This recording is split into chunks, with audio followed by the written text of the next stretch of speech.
We should be going live in just a second. Oh, there goes one. Hit me with the other one. Hit me with the other one.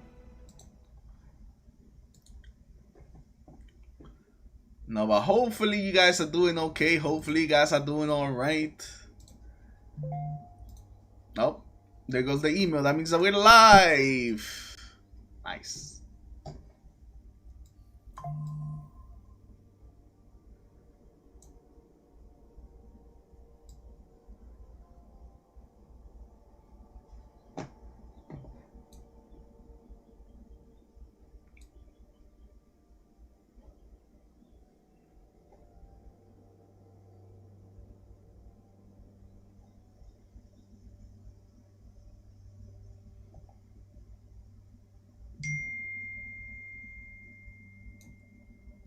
I think I messed this up. Can I not put this here?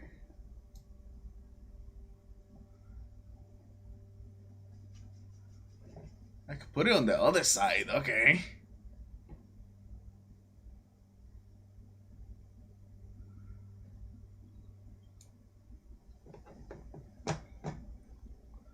Well, that's not what I wanted, but I guess we'll have to do. I guess we'll have to do.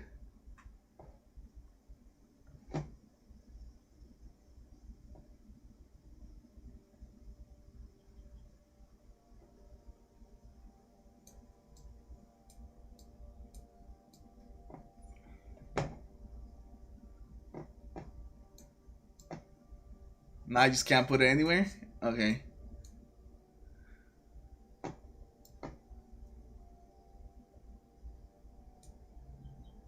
There we go.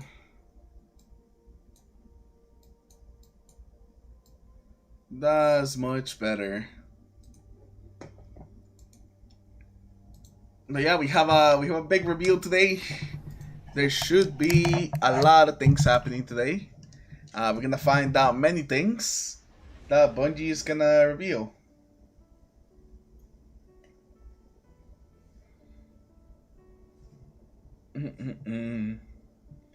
And also, before Bungie actually reveals any of this stuff, I kind of wanna play a little bit to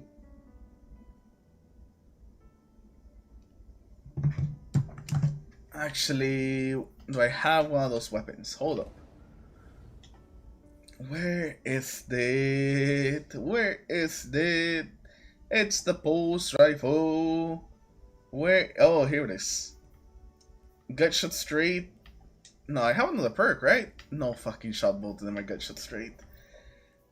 Are they actually? No, no shot. I must have other ones. I must have. No shot. Those are the only ones I kept, because that's gonna suck. I thought I had other roles for that weapon besides, because those are PvE roles. Do I not have any PvP roles? Did I actually not keep any PvP roles? Oh, that goddamn pulse rifle! I refuse to believe that. I refuse to believe it, bro. I refuse to believe that I didn't keep any PvP roles for that pulse rifle. My man, even if I refuse to believe it, it looks like it looks like it might be true. It looks like I just decided, let me keep this 2 gut shots straight once, and then just didn't do anything else. Which pulse rifle? The Crucial one? No, the Aisha Scare. Aisha Scare, the Charles one.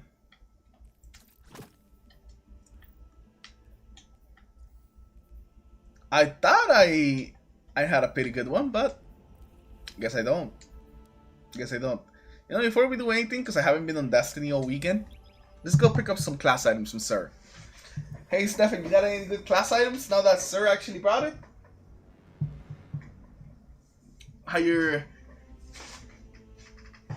hate the Crucible and the Charles Pulse Rifle? Long live the Messenger? That's the thing, Stefan. That's the thing.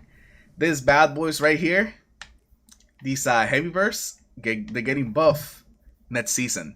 In 7 days from now, 7 days, these will be much better. So I was trying to, you know, Get a video out, tell people to not do anything with them. Oh wait, I have some on me.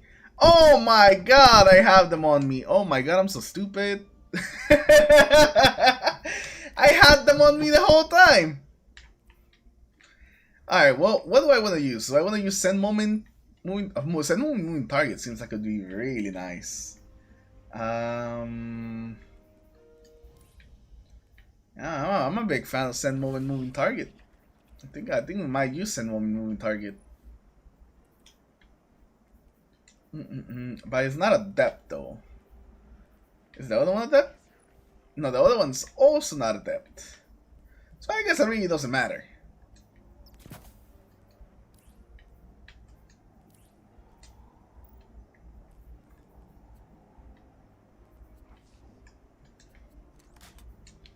You have one or two good class items, nothing crazy. Haven't gotten your God yet. I see you, bro. I've got my God roll, as you saw from the video I posted. You know, some people were happy for me. Some people were just targeting Bungie in the comments and saying like, how can you hate the class items still? I guess people still haven't let go of their anger for class items. Perhaps this is why the Nine sent me here. Alright, so we're gonna pick up two of them. An exchange. And we're gonna exit and go back into the menu so we don't get the same one back to back. It's a little trick I learned. Accept it from Do not go looking for the Nine. So we got Spirit of the Liar, Spirit of Renewal. Holy shit. Holy melee. Holy melee. So we get the Liar with the super crazy like melee damage, and then we have Renewal for those grenades giving you damage distance. Not bad, not bad. You have to ask, what's up, bro? What's up, Stefan? What do you have to ask about? Tell me, tell me, tell me, or forever be quiet.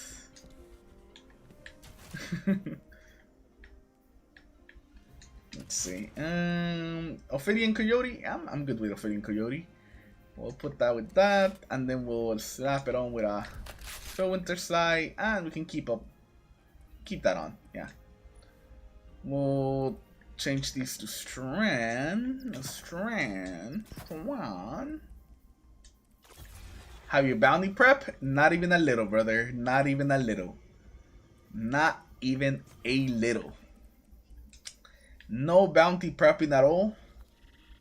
I could not be bothered.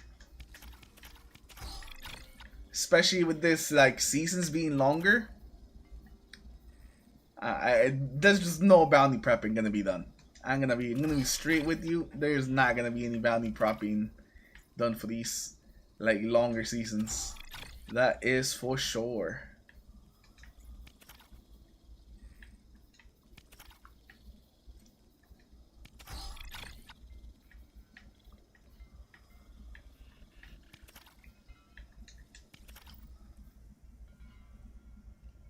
What about you, Stefan? I'm sure you got some bounty prepping already going. I know you like to prep, so you probably have some bounty prepping going, right? You've been doing it all season? Oh my goodness. Oh my goodness.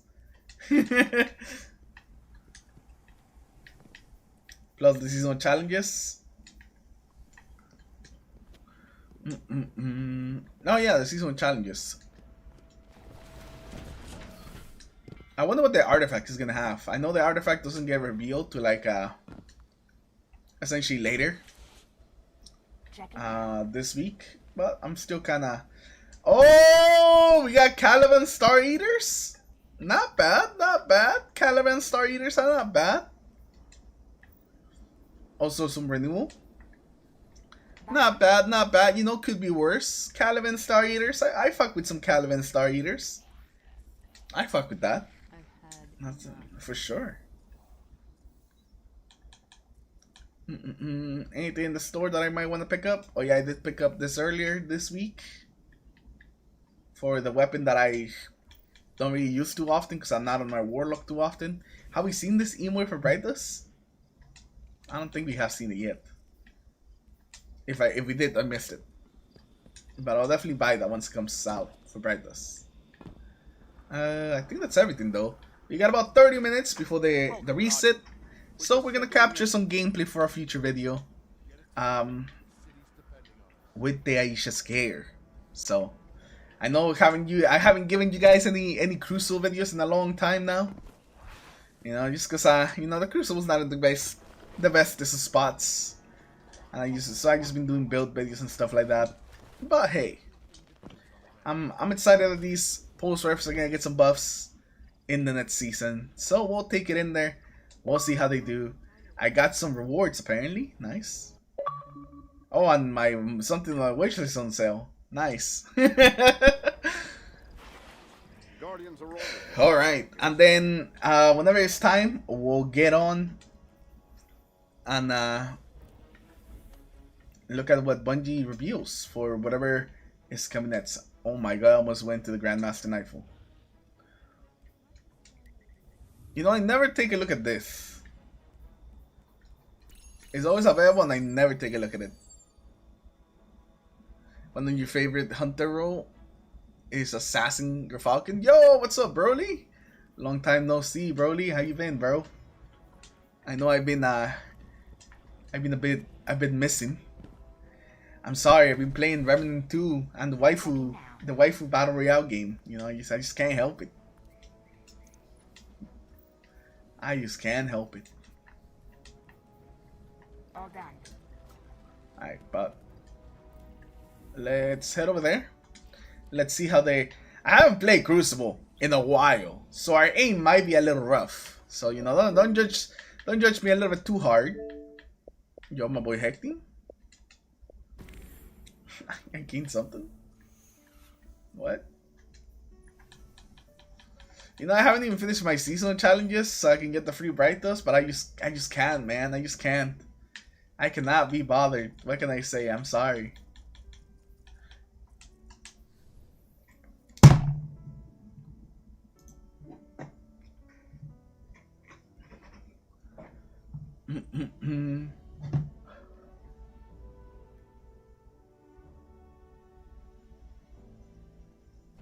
Jump into comp and trials? I don't want to jump into comp.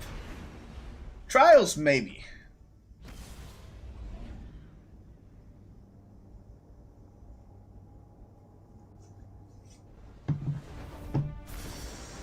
You know, trials can be hit or miss.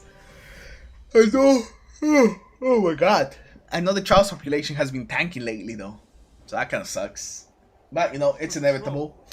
If the rest of the stats in the game tank, of course trials gonna tank as well.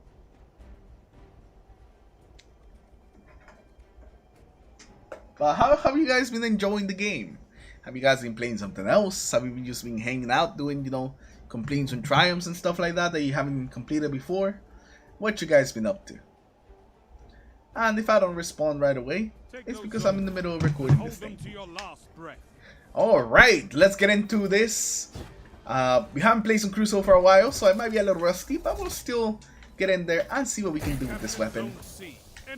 I know these ones were a little controversial. Not everyone likes them, but I actually do kind of like the pulse rifles, and I'm happy that they go. Oh, I'm happy that they're getting buff. Where'd he go? Is he back there?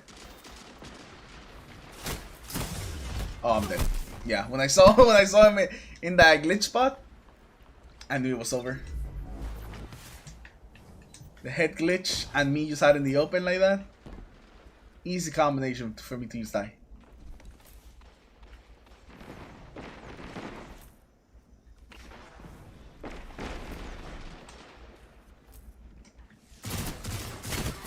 Yo, the kill clip just melted me.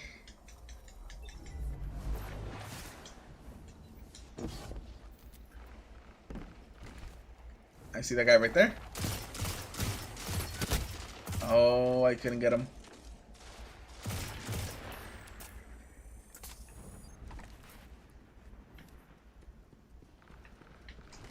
Oh my god, there's so many of them over there. Zone advantage is yours.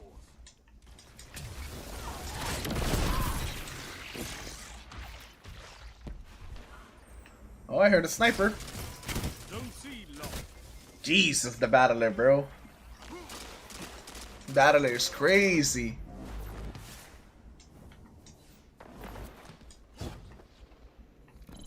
Zone A captured. Zone advantage is yours. I see you over there. Oh, he sniped somebody. Oh, he's trying to snipe me now. Oh, he got away with this scrapple.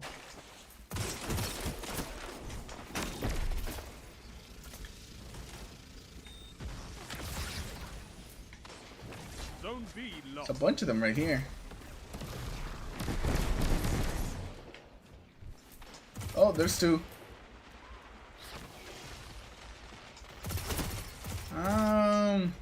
There's the other guy with the sniper, so I kind of want to peek him. Yep, there's both of them waiting right there. Zone advantage is yours.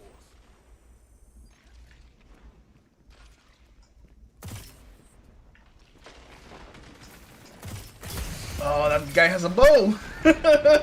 That's even worse than the sniper.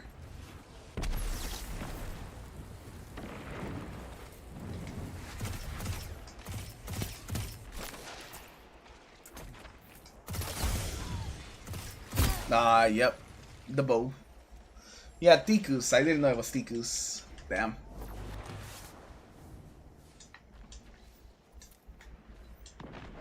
Hey, bro, the end of the season is the perfect time to go and explore some other games. This man is still alive.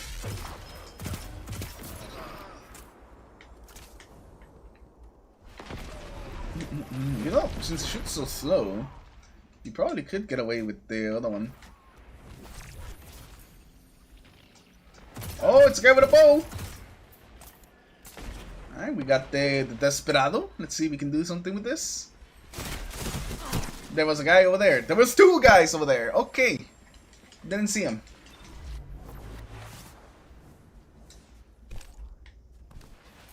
That's a guy with a sniper.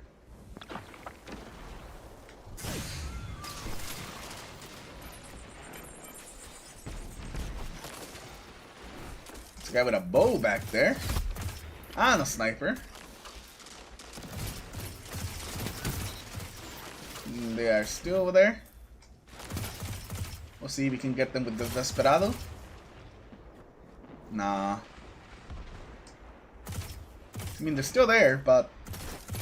Oh, we ran out of ammo at the worst time!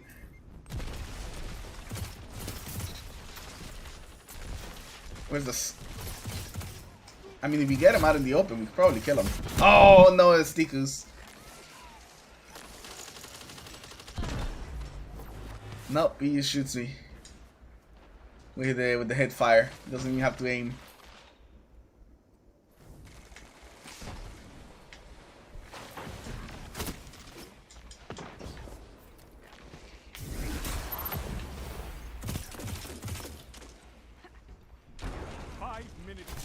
Oh, they're spawning right there.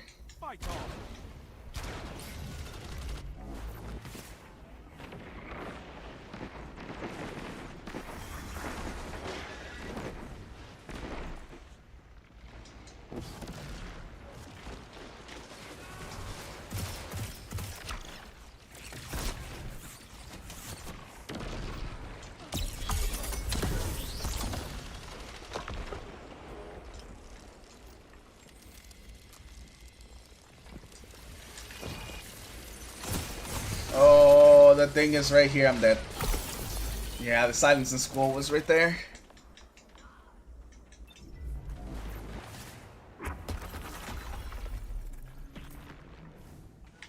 Why is this game so slow, bro? It's like such a small map, but the matches are just really slow. Zone A lost. Zone B lost.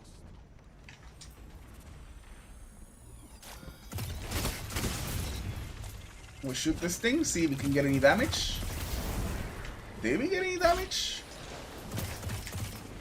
I'm not sure. I'm not sure if we did. We have our buff right here. I don't know if they know we're here. There's a guy right there. Oh, there you go. See, ran into mine.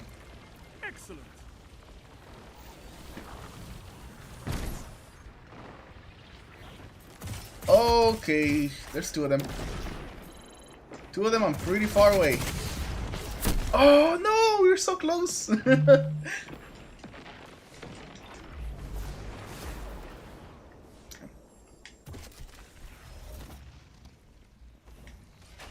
minutes. You're winning. Stay strong.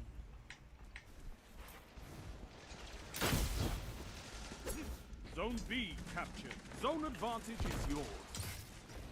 Oh, that's a lot of them right there. That's a power play. You took them. Oh, I got him, but it was too late. Hold down.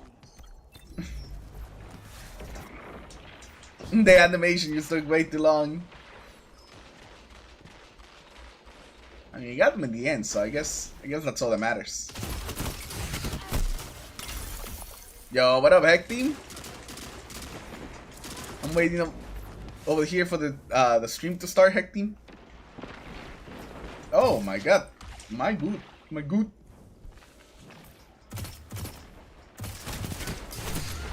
I see you're on, Heck Team, now. When we got on and he's like, yeah, I'm ready. Keep it up, and victory is yours. We'll move on this way. Oh, the second one came out of nowhere.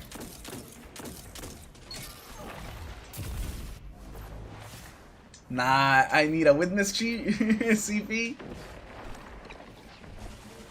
Have you not done your 3 runs? Bro, it's like... It's almost time for the next week. Oh, that was close. Oh, look at that big explosion. It did 35 damage or something? I went straight into that smoke. I didn't even see that smoke. It doesn't even show like it was there. Well, man, this was a very boring match. Not gonna lie. Everyone was just kind of hanging back. Very, very boring. Targets eliminated. Nice work. The guys with the bows just make it even more boring.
I wonder what they're gonna show today. What do you guys think that they're gonna show? For the whole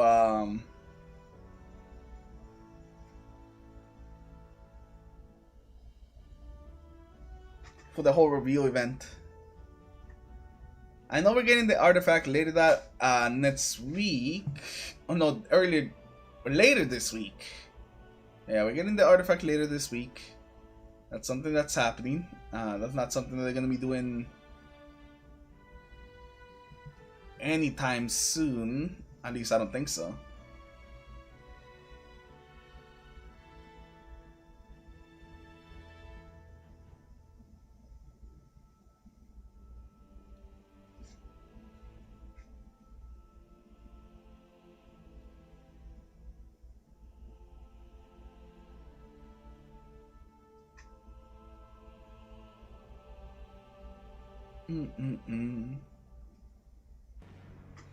You still have to get a PlayStation?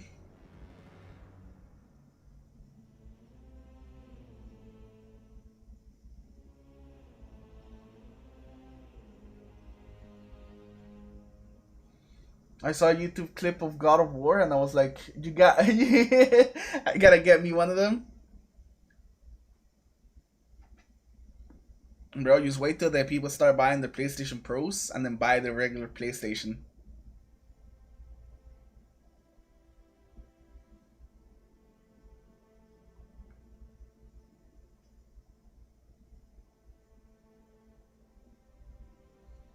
Those are my my stonk devices.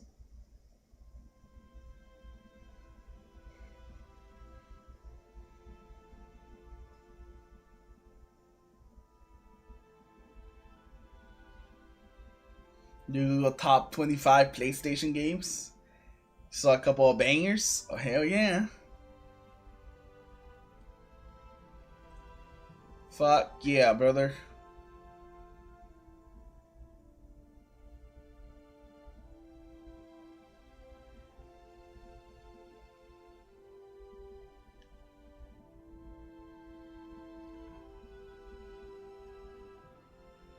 Why is it taking so long to find a match?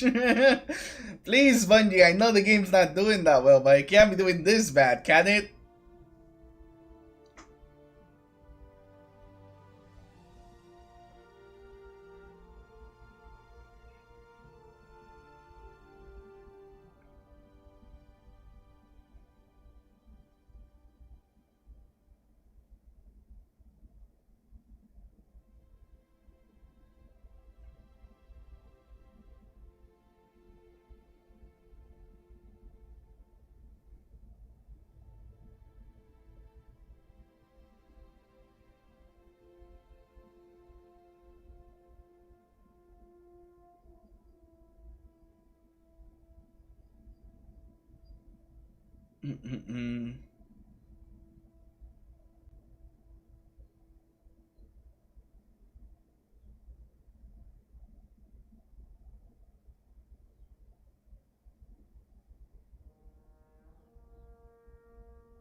If you have PlayStation Essentials WWE 2K24, yo, Doki Doki Literature Club, yo, let's go, bro. If you guys have never tried Doki Doki Literature Club, try it.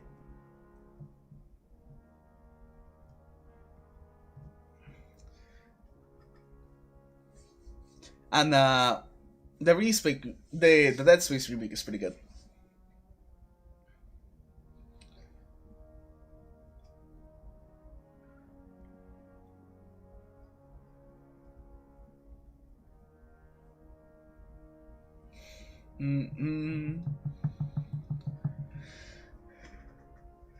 Let's see, where's this man already out here? This man's out here doing a knife. He's not even getting a weakness CP. Oh my god, I had to say out of matchmaking.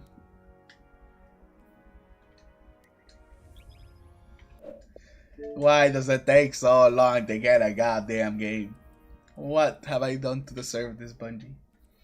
Alright, so we got Coyote and Ophidian, Galanor Falcon, Dragon Liar, Caliban. Oh yeah, that just reminds me. Let's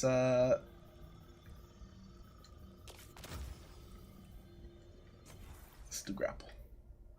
I like the strand ones better for like PvP. So grapple, thread, spike, both of those are really nice.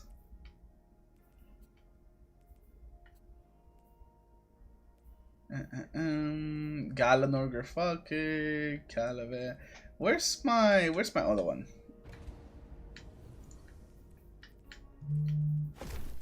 Put a couple of these in the vault.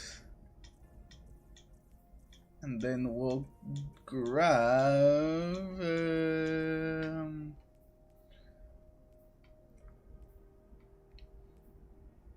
oh, here it is. We'll grab Caliban Syntheseps. Don't lie to me, Stefan. I seen the child's numbers. Don't you dare lie to me. Don't you dare.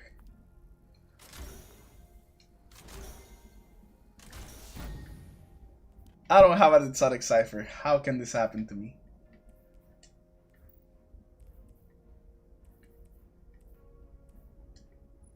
Why do I have this in intellect? I guess it kind of like pushes my intellect up a bit, but I don't need that right now.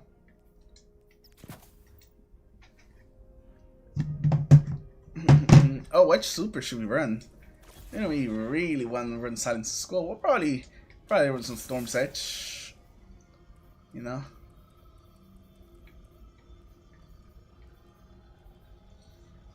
Stylish executioner. Do we want to run stylish? Dread Spectre. Maybe. Gunpowder Gamble's nice, but how often is Gunpowder Gamble gonna come through? I don't know. I don't know. Does a reset on that? I don't remember either. It's so sweaty, man. Trials? I bet, bro. I bet. With like barely any people playing? Yeah, I bet. I bet it's sweaty.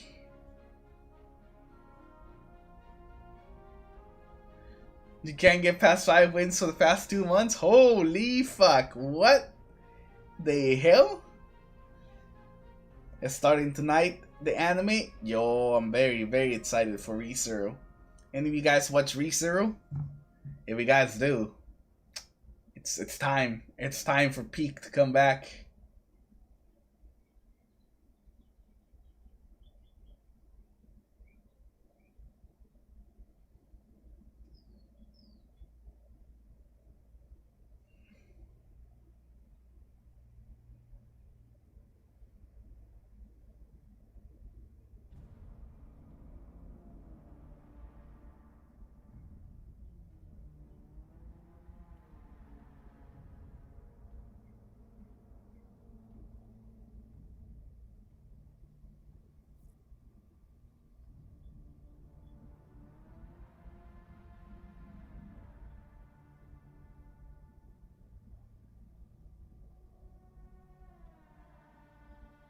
We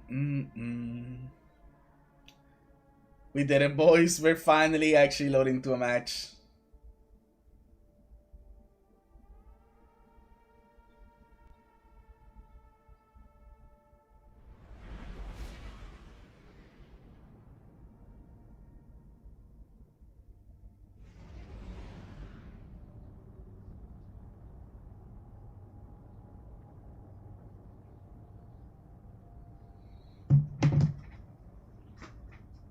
Everyone's just sitting and waiting for the Bungie livestream to start. Pretty much, bro. Pretty much. Like, to be completely honest, there's not really exciting happy in the game. It's the reason I haven't really been playing it too often. Like, I only been getting on whenever, like, out of nowhere, like, maybe some inspiration strikes, and I'm like, you know, I should make that build before those mods go out of style, before they leave the artifact. So I'm like, okay, let me get on and make this build, try it out, see if it's good, and if it's good, I make a video on it. But besides that, I haven't really been playing much. Not Crucible, not PvE. I finished all my Grandmaster Nightfalls. I finished the seasonal like story. I finished seasonal weapons. There's not really anything left to do this season. And with the added month, instead of 3 months being 4, it definitely I know you can fight, but can you hold territory?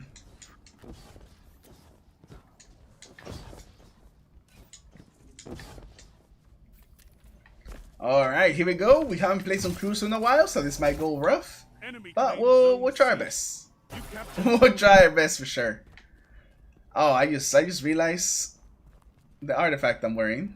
Or not the artifact, but the class item. I definitely should have tried to catch them off guard. Because now my artifact is not as good for my class item. Oh my god, he blew up! He has that one thing that when he gets slow, he blows up all over you.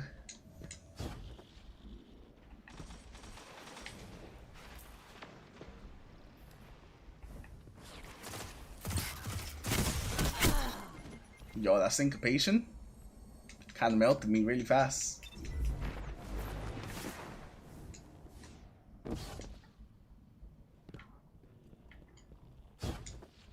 Zone B captured. You have advantage.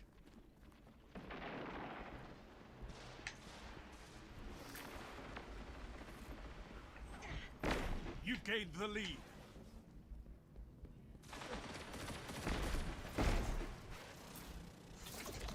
I see you back there. Oh, he's got a buddy. A buddy with the LC's rifle.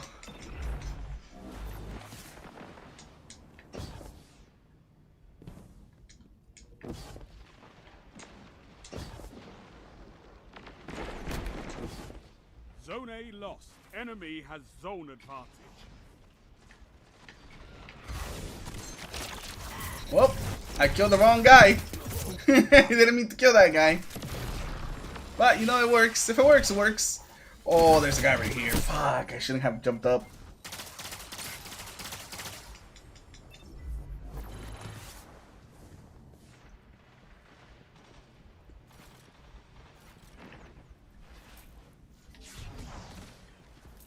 He's blinked all over. Yo, I was behind cover. I guess the connections are not gonna be the best now that there's less people. It's probably always gonna have some delay like that. And the SD connections have been terrible for years. Captured. You have advantage. Zone B lost. They have advantage. You have advantage. I see you there. Holy shit, the prosecutor saw me too though. Was that a fucking Titan? It looked like a Titan, but I think he had a... He is a Titan. He's had an arc buddy, I guess.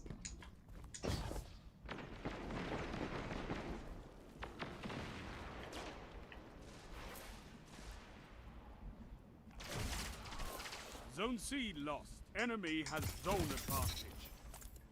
Alright, let's see if there's... Oh, yep, there's two people right there. I thought it was just gonna be one. Nope, there was two. Bad time to use God in the open and try to challenge them like that.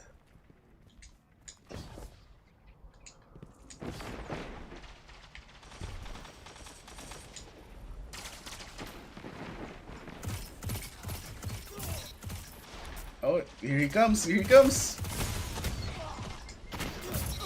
Oh, no way! I guess he could kind of probably just see me enough to like shoot me once, but man, I thought I was safe enough where he wouldn't be able to shoot me at all. I felt like I was, but I guess I wasn't. This guy right there? Nope, he's right there.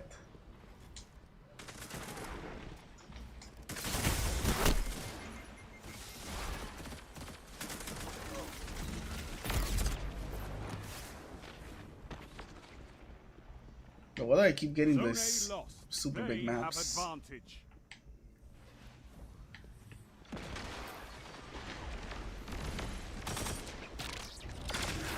Oh, there's a lot of people. Oh, there's a lot of people. A lot more than I bargained for. Have advantage.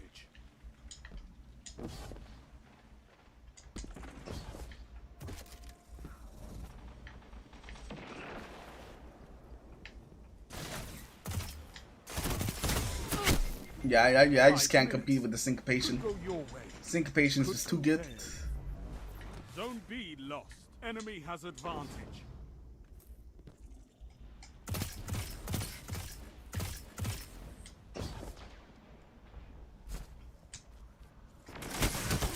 Just chilling at the starting soon screen. I'm already at 6% for the free for the free emblem. Nice.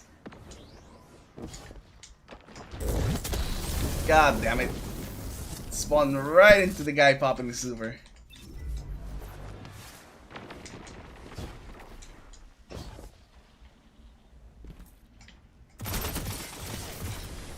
Somebody else come this way?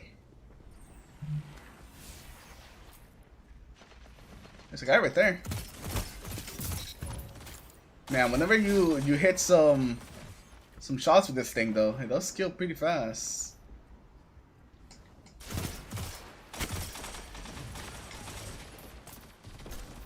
Oh, there's a guy going around. Yep, there's our guy. Oh, I missed the headshot. I just needed one more shot to kill him. But he flinched me.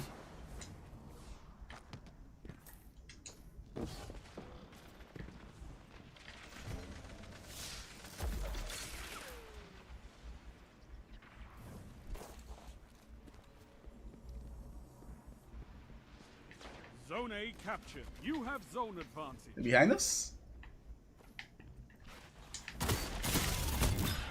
Oh, I chose that too Zone late. C lost. Enemy has advantage. I chose that too late.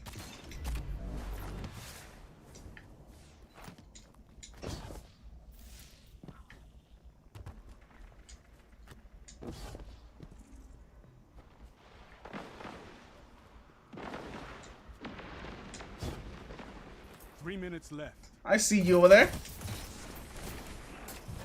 Anybody else want some of this pulse rifle right here? Nah, I don't think anybody is gonna show up. Seems that they're all back here. Yep, there's one guy. Guess we can try to go around and see if we can get him from back here. I am gonna be in the middle of a couple of them though. Oh, that guy was so close to death. Zone A lost. Enemy has Oh, advantage. that's very unfortunate. Yep, those are the people that I was wondering. Oh, yeah. I should have just stayed where I was instead of trying to go for that guy.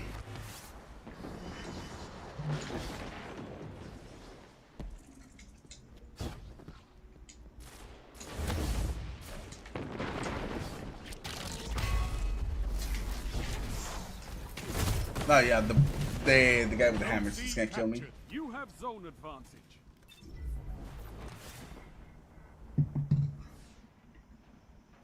Zone B lost. They have advantage.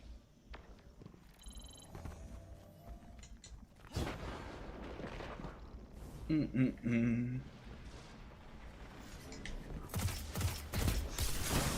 advantage is yours. He tried to get me with that. Zone C Oh, I'm dead.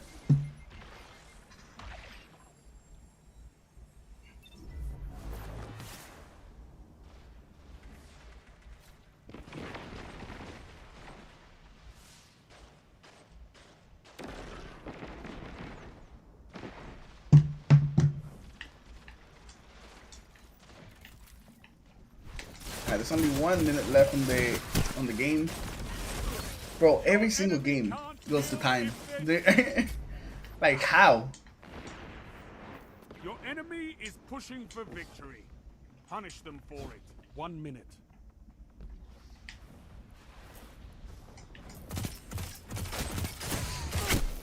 Damn, that round robin really did just destroy me. Zone A lost. Power play. Enemy has your zones. Zone C captured. Probably just let them grab it just so it can end the game. 30 seconds remaining.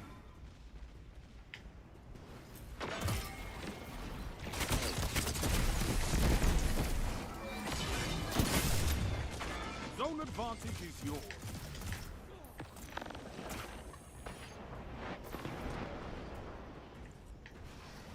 Ten seconds.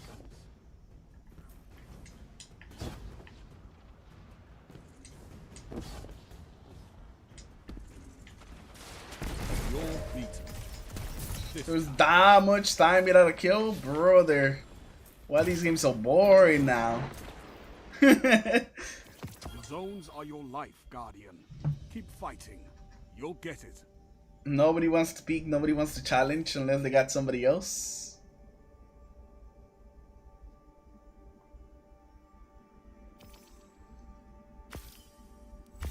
Destiny PvP truly has fallen.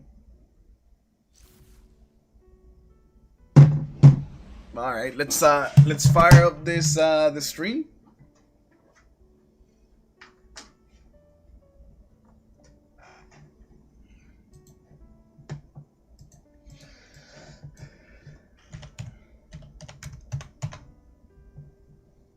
And let's see, Bungie, let's see what you got cooking.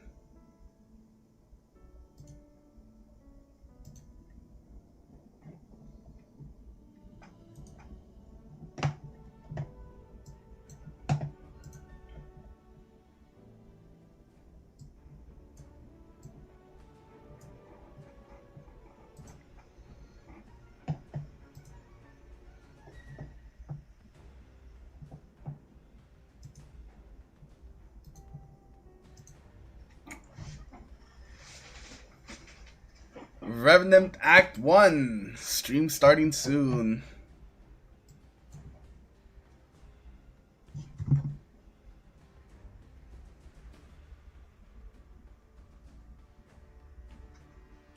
Yo, what up, Chavo?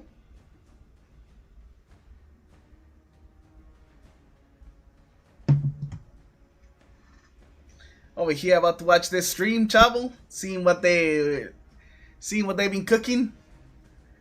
What have they been cooking?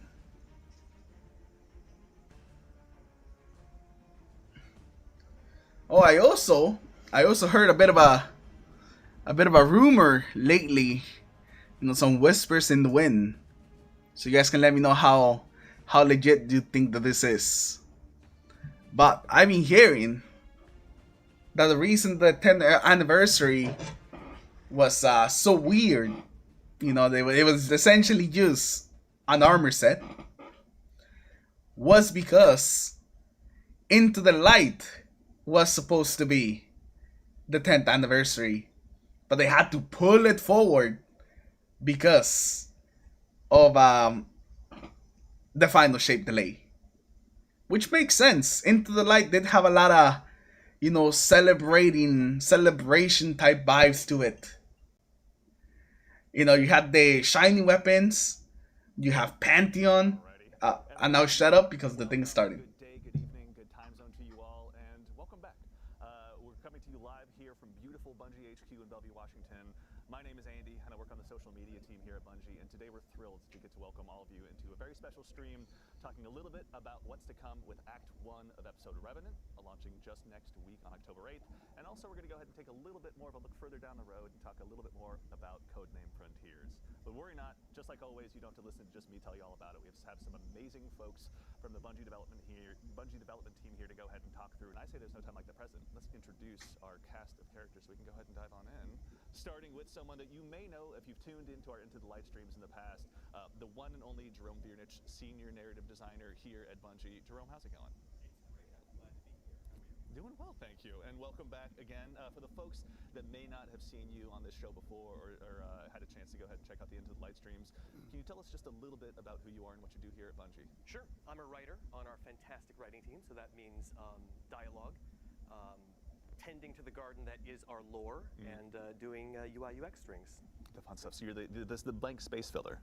That's right. That's right. Press X. That's me. Okay, I hold down E personally, but we can discuss I don't. that That's later. not my department. That's all right. You know, we're here to we're cross. Volume up on the Bungie stream. And then also I think it's as high as it goes. Who is joining us now in front of the camera? Wait. Previously a member of our behind-the-scenes fire team who does so much of our My heavy volume lifting. sir might be The one and low. only Clayton Kisco, staff designer here at Bungie. Clayton, welcome.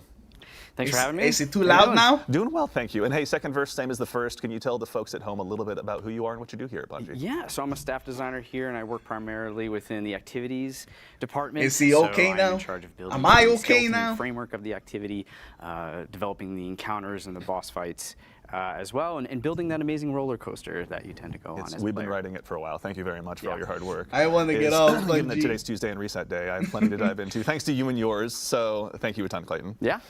And sitting just next to him, someone that needs no introduction, but will still risk it anyway, just to make sure everyone's all caught up. The one and only the sandbox craft lead here at Bungie. the The one and only sandbox Mr. craft Chris lead? Proctor. Chris, how's it going? My goat? Good, thanks, Andy. My So goat's anyone washed, who may though. not have seen you on the Into the Light streams in the past or heard you in podcasts around the community, can you tell us just a little bit about who you are and what you do here? So I'm Chris Proctor, Sandbox Craft Lead on Destiny 2 here at Bungie. I work with the rest of the Sandbox team and Destiny leadership, other teams, to make sure that we're always hitting that gameplay quality bar that Bungie is renowned for. I occasionally also make a few things for the game. Yep, it's not an easy job, but we thank you all for doing it. And also, I want to note, chat's calling you out immediately. You're getting a lot of love already. So thank you so much for taking the time to join us today. Now, we're going to go ahead and dive into episode Revenant, which again is launching just next week on October 8th. But before we go ahead and dive into that, Jerome, we're on the verge now in the last week of completing episode Echoes. Can you tell us a little bit about the story that got us to where we are now? Sure, absolutely. Well, let's start with the death of the witness, 'Kay. who That we guy. thoroughly destroyed. Absolutely. And his giant, smoky, billowing head dissipated Yeah. into a mist of darkness, which then coalesced with the traveler's light. Yeah. Right? Crystallizing dangerous. into the echoes. Yeah. which fell into the Sol system. One of those fell, of course, to Maya Sundaresh, which we know from episode 1. Yeah. And it fundamentally changed how the Vex saw themselves.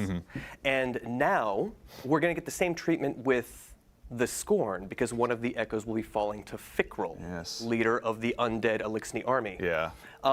And similarly, that echo is going to prompt the Scorn to evolve, to see themselves in a new way, and to fundamentally change what they are. And Yeah. I won't spoil anything. I'll let players discover that for themselves. But suffice it to say, Fikrul is evolving his army, he's growing his army, and in order to build Scorn armies, you need a bunch of corpses. Interesting. Which is not necessarily in the best interest of the Elixni. So we will be teaming up with Mithrax. Speaking of Fikrul, we see him right here as well. Now we're taking a look at the new art for episode. That's some Revenant pretty as cool well. art, bro. Fikrul's gotten a bit of a glow up, I think. to quote Absolutely. the This kids. this whole episode is metal. And Yeah. I think that shows it right there. That accurately depicts the tone of the season. Yeah, it's not messing around. I will say we won't watch the trailer today, but when folks see the trailer, you're right. Metal is the right word to use. So much slaying. It's going to be awesome. Yeah.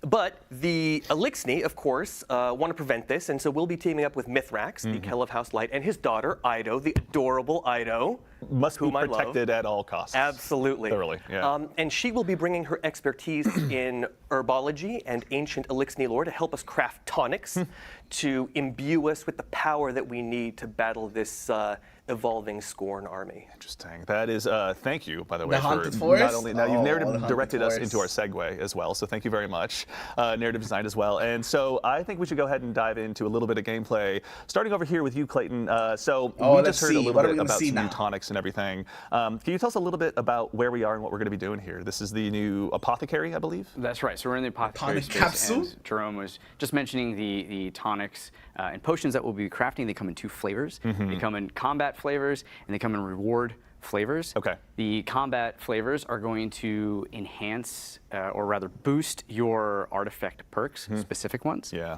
Higher rarities of these tonics will boost multiple artifact perks, which Interesting. is really great. Okay. And then on the reward side, we wanted to Stasis weapons create a find the new blue, or novel way spawn to stasis chase shards. your gear and your weapons that you love. Yeah. And we took a lot of inspiration from the success of Into the Light, where players got to attune to specific weapons.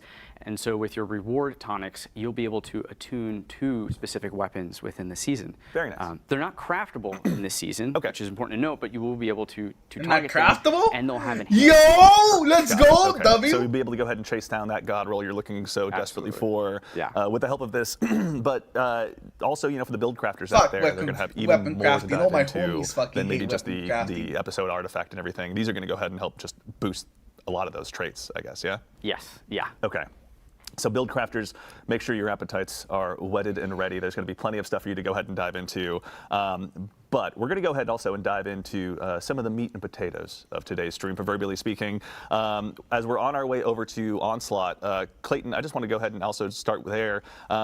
Onslaught's getting kind of a new revamp this episode as well. You guys have left proverbially very few, if any, stones untouched this time around. Correct. Yeah. And so, we heard players' feedback. They wanted to see us invest in Onslaught. We are coming out with a brand new Onslaught called Onslaught Salvation. Yeah. We are There's a going to new have Onslaught? What? 3 maps that you'll be Interesting, yeah. in there. You will have some new defenses. We'll have enemy factions that will be fighting into the theme of this episode. They're updating We'll have the Onslaught? Scorn. That's crazy. I We'll didn't have think the that we're Dark gonna- Ball. That's right. A Yeah, bunch of yeah. other new stuff that we can get into. Excellent. Yeah, we'll be diving into that here briefly. You can see our fire team is now on their way. While we're on the way over as well, I heard a brief mention of our friends in the Shadow Legion as well. Can you tell us what the Shadow Legion is doing here and why they might be in league with Fikrul, Jerome? The Shadow Legion are bumming. They are in utter disarray. Their leader has been slain, down and bad. they are grasping to anyone who can keep them in power. Yeah. And Fikrul holds the most powerful artifact around now. Got it. So they will be doing his bidding, though it will be a tenuous alliance. They're going with Fikrul's Riz just for right now, but that may not be the case later on. That's man right. did We not just will say do our Riz. best to stomp that out. Oh, Thank you. God. All right, fair enough. Much appreciated. All right, so now we are here. We're in Onslaught, and we're on Widow's Court. So Widow's PvP Court players Onslaught, will okay. recognize this map, and they'll also recognize some of the changes that we've done to accommodate for Yo, what the fuck the is this? slaying, the amount What of is this slaying thing that's being necessary fired for right now? Onslaught Yeah. activity. Yeah, a quick refresher for the folks at home that may not have dove Is into this like to a- Onslaught recently or since Into the Light. There's a new there mountain is top. the 10 level You mode can and tell the because 50 of level the mode, isn't of that the Right, so Onslaught Salvation will crosshair. also be coming with the 3 modes that they've had in the past, which is the playlist, It fires straight. 10-wave mode, the normal 50-wave mode, Cool. and then we'll have What our the fuck? expert It's a 50-wave turret? mode. And the new thing about Onslaught Salvation, one of the new things, is that it will not be powered fixed like it was prior in Into the Light. It will be power enabled, so your armor and your weapons will matter even more. Yeah. It will be at the start more difficult, Yeah. but you can, through getting better, more power and grinding that artifact level, you'll be able to kind of outweigh that difficulty. Yeah. And you'll also be able to rely on some of the new defenses as Yeah, well. I was going to say, we were just looking at a turret that maybe Guardians haven't seen since their days on the moon in D1. Can you Yeah. tell us, like, what's going on? We got some new defenses, Yeah, look at that. obviously. We have some new defenses. So Ashley Baker is one of That's, the that's tech a designers mountain we top. have. I've She's already on the fire seen team one. right now, and she has It's a helped new us mountain build these top weapon. defenses, as well as other things in Onslaught. And she's worked with the Sandbox team, who have knocked it out of the park with this rideable turret. Yeah. So it is kind of a standard rideable turret at first, but by upgrade 3, it's going to have more health, it's going to be dealing more damage, but it's also going to have scorching rounds come out of it. Okay. And what the cool thing about that is Yeah. that if you have build crafting with fragments or what have you within scorching, Yeah. that will play off that if you're Is that a the double rider. burst Very nice. shotgun? Okay, Yeah. so you can go That's and a really two-burst scorch shotgun right there, everyone. brothers. As much as Clumps of possible. enemies, Yeah. those annoying demolitionists that come in from the AU and scare That's the a hell out of two-burst you. Yeah, they shotgun. do, that was my words, okay? They do scare that. Yeah. All right. So in the subject or the topic of new defenses, so we're bringing back the turret from yesterdecade of Destiny, but also there's some other ones available as well. Can you tell us a little bit about maybe some new defenses that are on the way? Yes, so the other one that we have is the Airstrike, Yes. which will have 3 cannons when you purchase it, or upgrade it. They'll be replenished there. And what that allows you to do is essentially mark anywhere on the ground. Yeah. And when an enemy or enemies run over it, a giant beam, it will come down from the sky Yeah. and obliterate your enemies. Yeah. I'm going to keep a little bit of the secret for higher upgrades. I want to No, that's reveal fair, that's everything fair. here, but there's some really nice Yeah, upgrades. Nimbus liked that. We'll just go ahead and put that. There you up, go. Right? Yeah, exactly.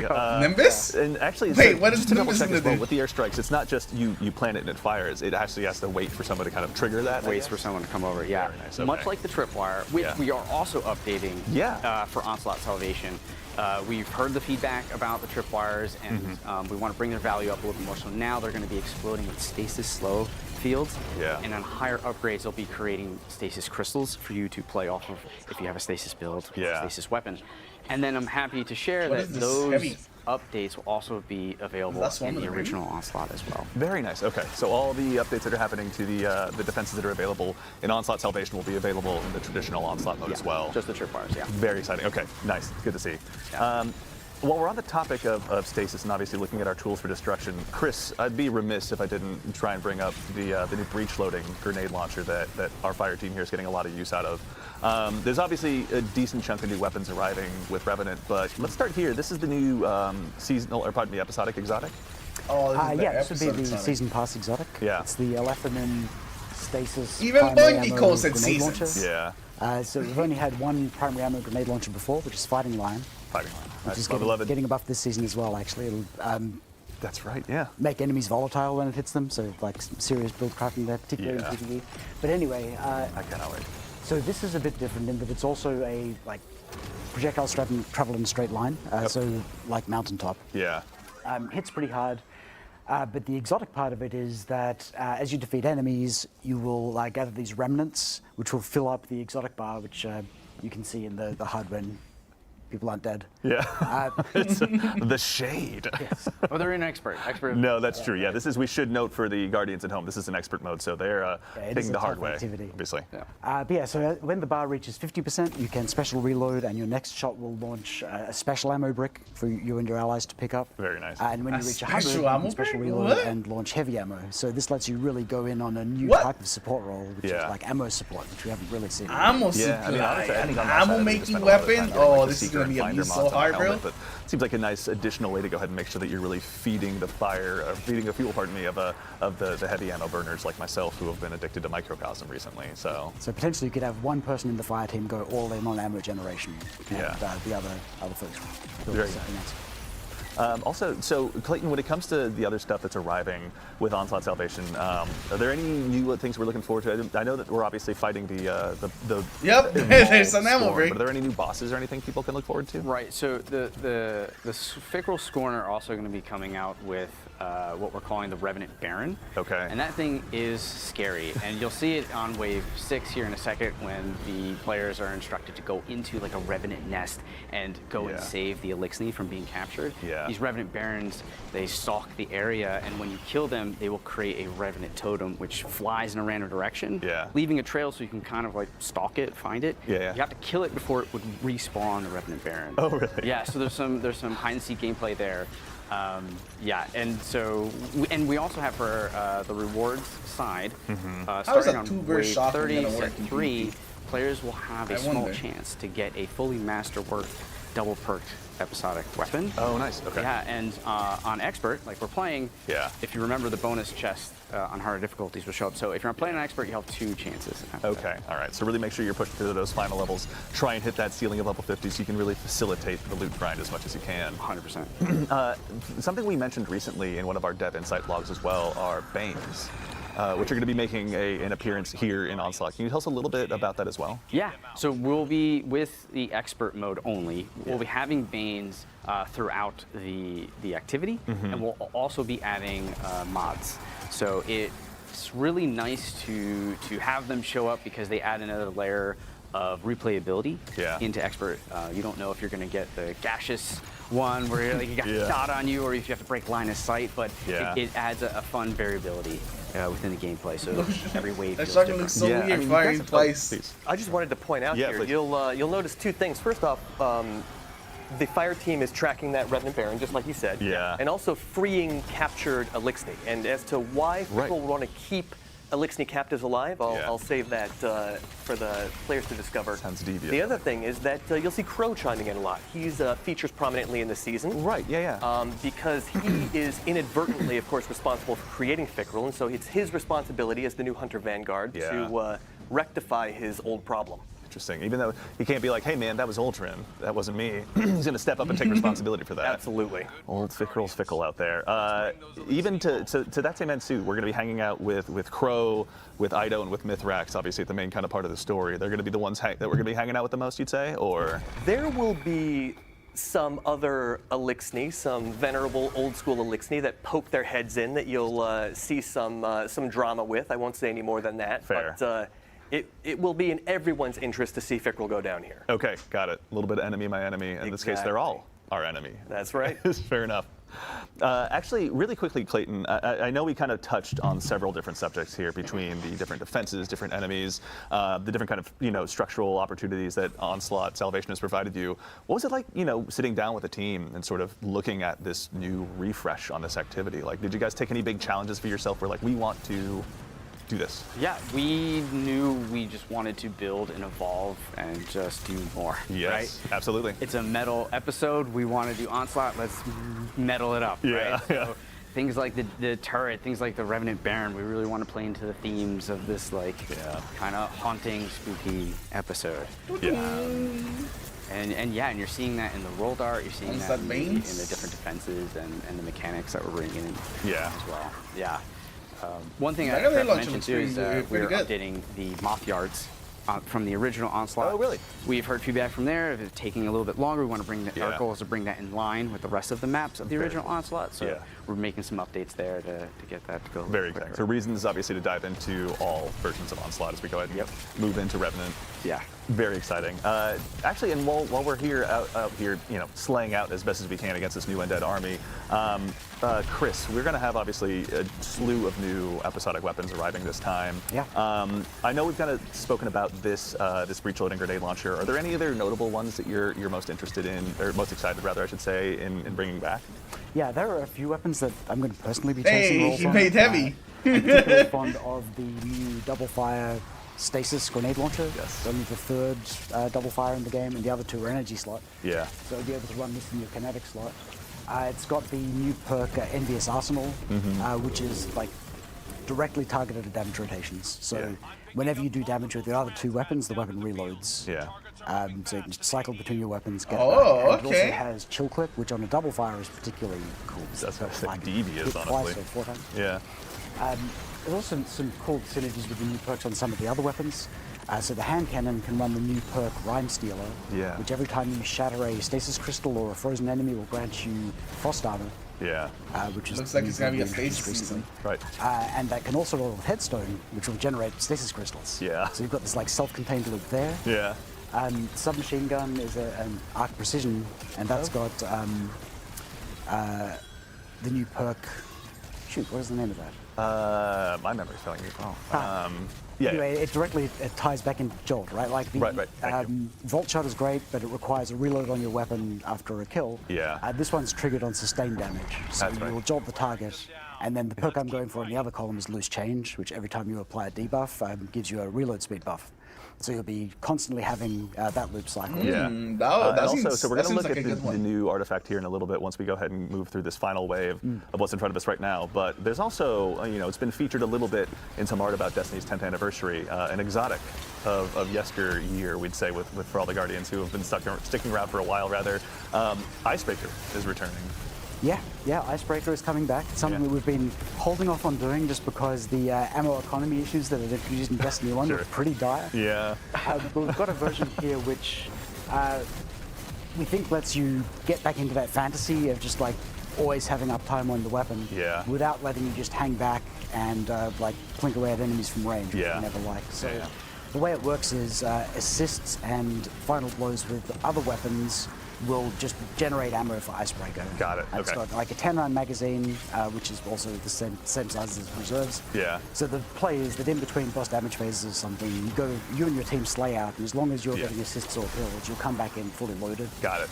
Yeah. And Okay, you know, okay. Destiny 1, there wasn't actually any ice to break, right? So True. this time, we actually have a bunch of ice that you can break. I won't go into details, we've got limited time. Fair enough. Okay. Ties There deeply. wasn't any ice this, to this break. Stasis episode will certainly be giving people a lot of reasons I to see, so it's gonna have break something the that- proverbial ice by the sounds of it. No, that that's works with the very stasis exciting to check out. crystals. Now, while we're still here, let's go ahead and check out the new Oh, artifact. that's gonna be arriving. oh! We love getting This a is chance what I to like to show all of see. you folks this early, so you can go ahead and start your build crafting. But Barrier Chris, I Scout. know obviously last time around, if I had to kind of paint it with a meta, Unstoppable? I'd say rather it'd be very focused on sniper Anti-barrier rifles, shotgun, we solar. won, boys! If there was a similar Oh, theme shit, for what this happened? particular artifact, what would it be? Frost Yeah, it armor goes is very active, high into stasis the weapons stasis. can increase Touches reload all of the stability. stasis verbs. If you want to Weapons make a gain a stasis bonus build, you stability. can amplify it in a bunch of ways. Okay, that's just one of the Yeah. trait ones. We're also Feel the adding a Revenant, bunch of increase grenade weapons launcher damage to scorn. perks. Damage So grenade we've launcher got, increases reload speed of overload grenade which launchers. is I great, mean, like tagging those. It's pretty good. Overload grenade launcher, let's fucking go. Champions. Yeah.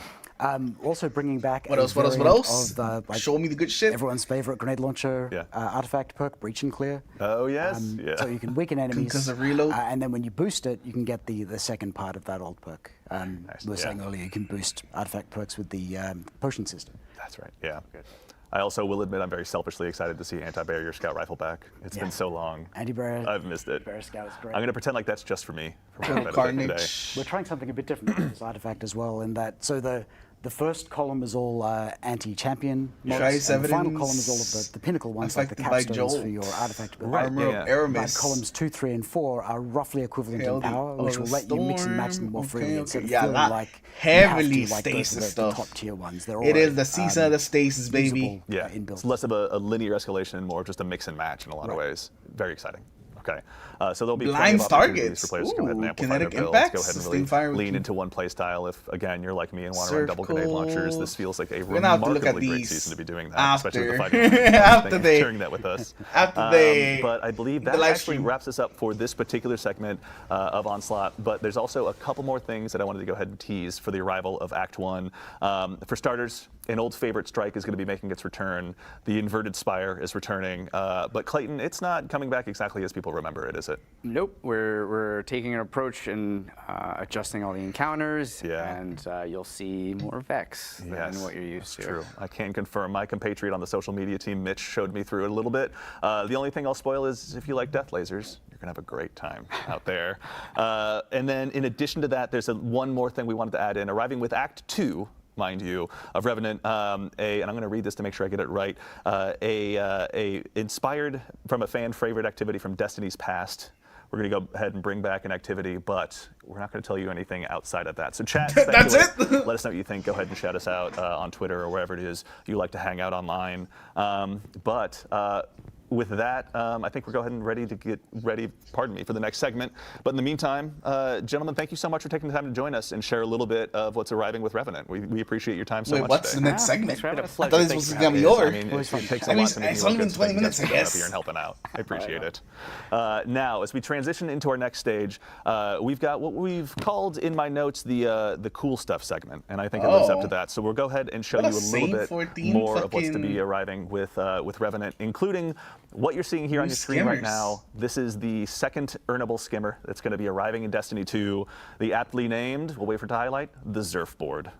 I was so glad that was the name that stuck. As you can see, it features some very unique 9 styling, inspired by Xur himself. Both top and bottom are very arted up. The top's obviously a little bit more visible here, but if you do a sweet front flip or back flip, if you're capable of it, you can go ahead and see all sides of it. Notably, this is going to be earnable. So if you go ahead and start saving up those strange coins now, it's going to cost you 97 of them. 97 so if you're like me, strange spend your coins. weekends spending all those extra strange coins at Xur to go ahead and get more rolls on your exotic class item.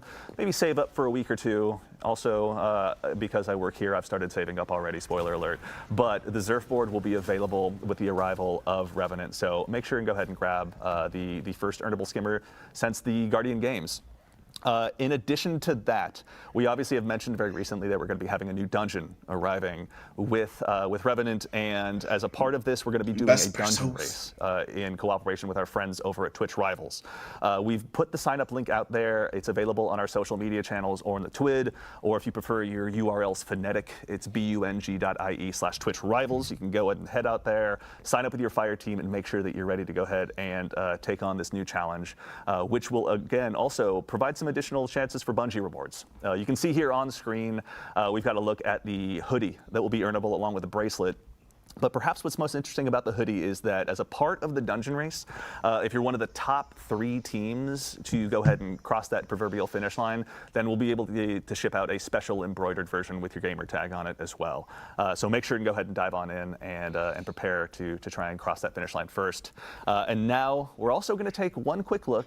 Festival of the Lost is going to be arriving with Act 1 of Revenant as well. And if you all remember, you took a chance to vote on some armor sets for yourselves. So Hunter's up first. You can see here we've got the Evil Wizard set. I myself am very looking forward to adding this to my collection. The Evil Gothic set is just going to only dial up more and more. Up next, our friendly neighborhood Warlocks. You've got this to look forward to, including what I think we affectionately refer to as probably the coolest pants we've all ever seen over here at Bungie. The coolest pants. Breaking out from the crowd, the Good Wizards this time around. Titans, you went ahead and voted for it this way. You're going to have the chance to go ahead and add this into your arsenal as well. So make sure that you're prepared to go ahead and dive on into Festival of the Lost and grab this stuff once it's available. And I'm going to be doing that. So maybe I'm just projecting. But either way, make sure and get ready to go ahead and update your fashion where you can. But now we get to move on to our second segment of the show, where we're going to go ahead and talk a little bit more about what's further on down the road. So we've talked about what's just around the corner. Let's look forward to Frontiers. And here to help me discuss those topics today, that topic today as well, rather, are these 2 fine individuals to my left, which you've met at some point or another. But again, we'll make sure and introduce them to everyone out there in the crowd. We'll start with you first, Allison. Allison, how's it going? It's going so good. I'm bright-eyed and bushy-tailed. We're up so early. I'm doing well, thank you so much. Good. Allison, obviously narrative director here on Destiny at Bungie. Can you tell anyone who may not have seen you in a Vidoc or one of our past streams a little bit more about yourself and what you do? Sure. So I'm the narrative director for D2. It is me and my team's job to tell stories. It's our job to take care of our characters, of our arcs. We make you laugh. We make you cry. We make you have feelings that you normally don't have to have in your usual day-to-day life. I was raised not to feel feelings, so it's a very upsetting experience when I do. Feelings are distressing. Oh, we okay. understand. We also get to plan ahead for the arcs to come. Yes. And the song Interesting thing to put out there. We'll have a little bit to dive into as well today. I know. I'm so excited. And then also sitting next to her, Robbie Stevens, assistant game director here at Bungie, a man that I've not had a chance to interview since back in my Mixer days. But if you've tuned into these Bungie streams in the past, you've seen him as well. Robbie, how are you doing today? I'm doing great, Andy. And I think you've grown a lot since those days. Thank you. It's been so long, right? Yeah. My badge changed and everything. For the folks that may not know you or may not know what a game director does, can you tell us a little little bit more about yourself and what you do. Yeah, so one of the main things I do as assistant game director for Destiny 2 is I work on the creative direction and vision for where we're going with Destiny coming up in the future with Codename Frontiers. So I get to work with our game director, Tyson Green, and Allison Lurs, our narrative director, and a bunch of our other creative leaders on how we shape the future of Destiny to come. Very exciting, which we are going to be diving into now. I know we've obviously released some blogs about the Codename Frontier stuff already. If you've been out on Bungie.net reading the Dev Insight blogs, there's been a good amount to dive into. But our friends over on the community team as well have been helping us kind of, read more into what the audience feedback has been and what the players are saying. And so we've had obviously some topics come up that I think we should just go ahead and dive on into. Let's party. Absolutely. Yeah. Okay, that's the right attitude. Let's party at this early in the morning. Always the answer I want to hear. So Robbie, we'll go ahead and start with you. Sure. One of the things we said is that these expansions are going to be medium-sized. Can you help us understand a little bit more about what that means? Tell me about the definitely. medium-sized expansions. Expansions are changing going forward with Codename Frontiers. And so our philosophy behind this is moving from one really big, all-consuming tentpole moment that kind of takes all the oxygen in the room at one point in the year to two what we consider big tentpole moments happening in each year. And so those tentpole moments coming twice a year now are going to bring with them fresh content and new stories that are going to move the world of Destiny forward. And to answer your question directly, the way we're kind of looking at the size of these is similar to like Rise of Iron from Destiny 1. But this is happening like twice a year as compared to the past. Yeah. And so, what's kind of the reason we're talking about this, the rough shape of the box here that we're filling is that what comes with it is like each expansion is going to have its own unique version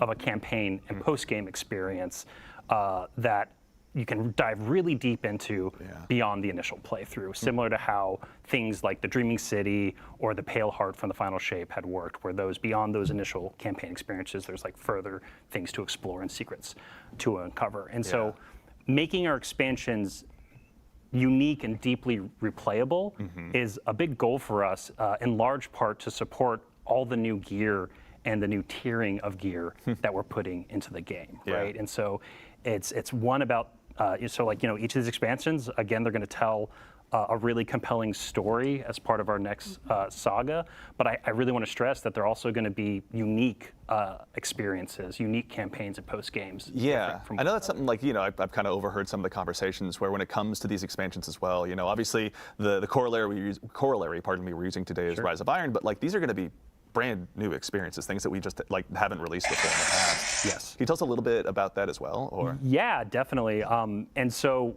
for Codename Apollo specifically, the first expansion coming up with Frontiers, Tell me.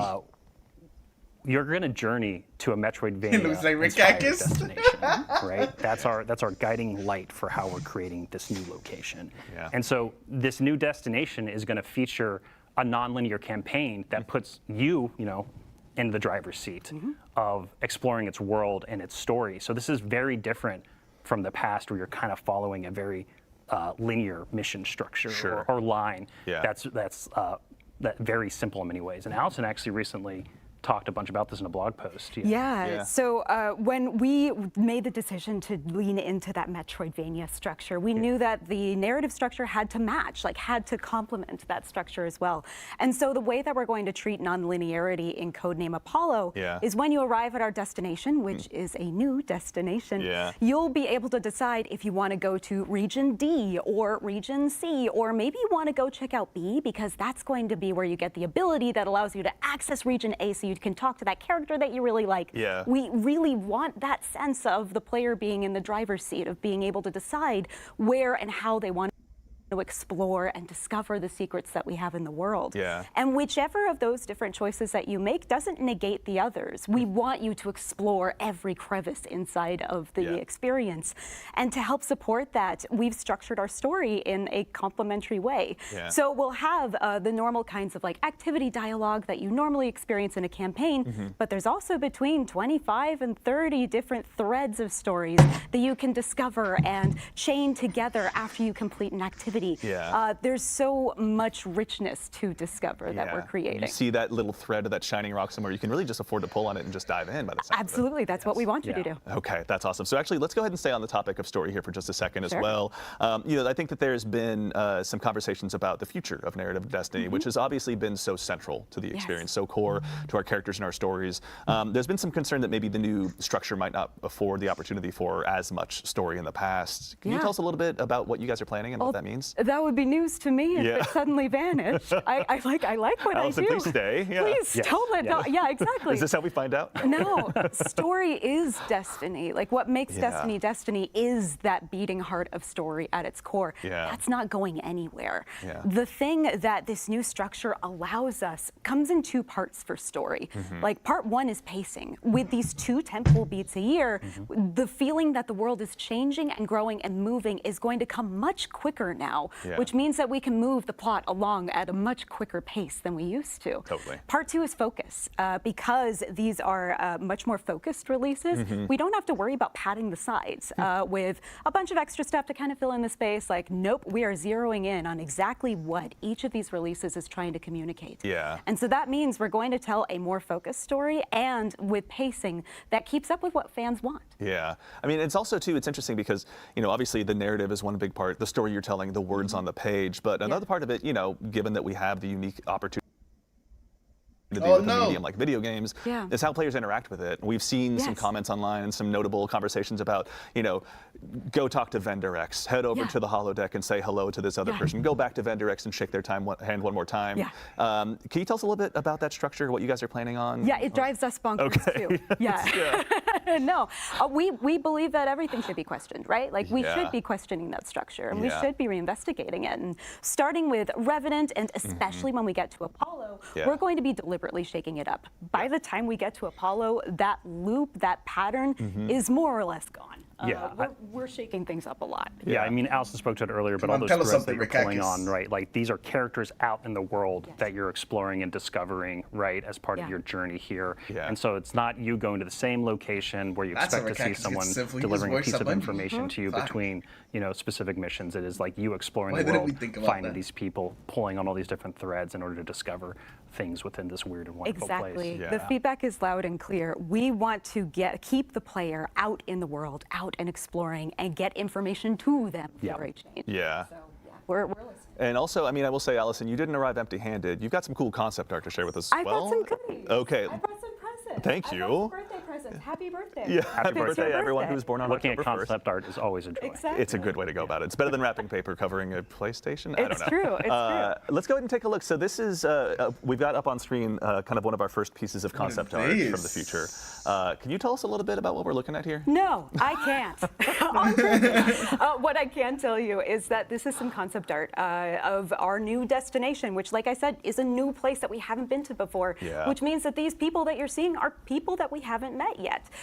We're going to learn a lot more about them, and I love this piece because the longer that you look at it, same with some of the other art that we've shared so far, the more you start to see things that are kind of familiar all the way out at this new location. It's like so lots of fun things to discover. What's the symbol on that banner? Is this a seance or a wedding ceremony? Who knows? I know, right? and I'm not telling. Telling a single soul. Nope. Okay, all right.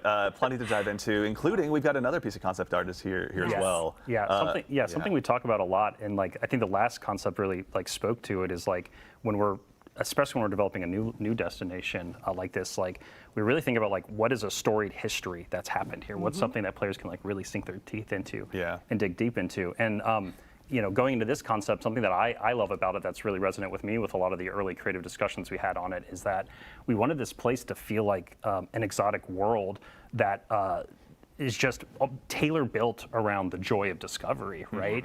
And then so within this new destination in Apollo, you're going to be discovering powerful abilities in order to uncover secrets in this location and in order to carve a path to the great mystery at the heart of the planet.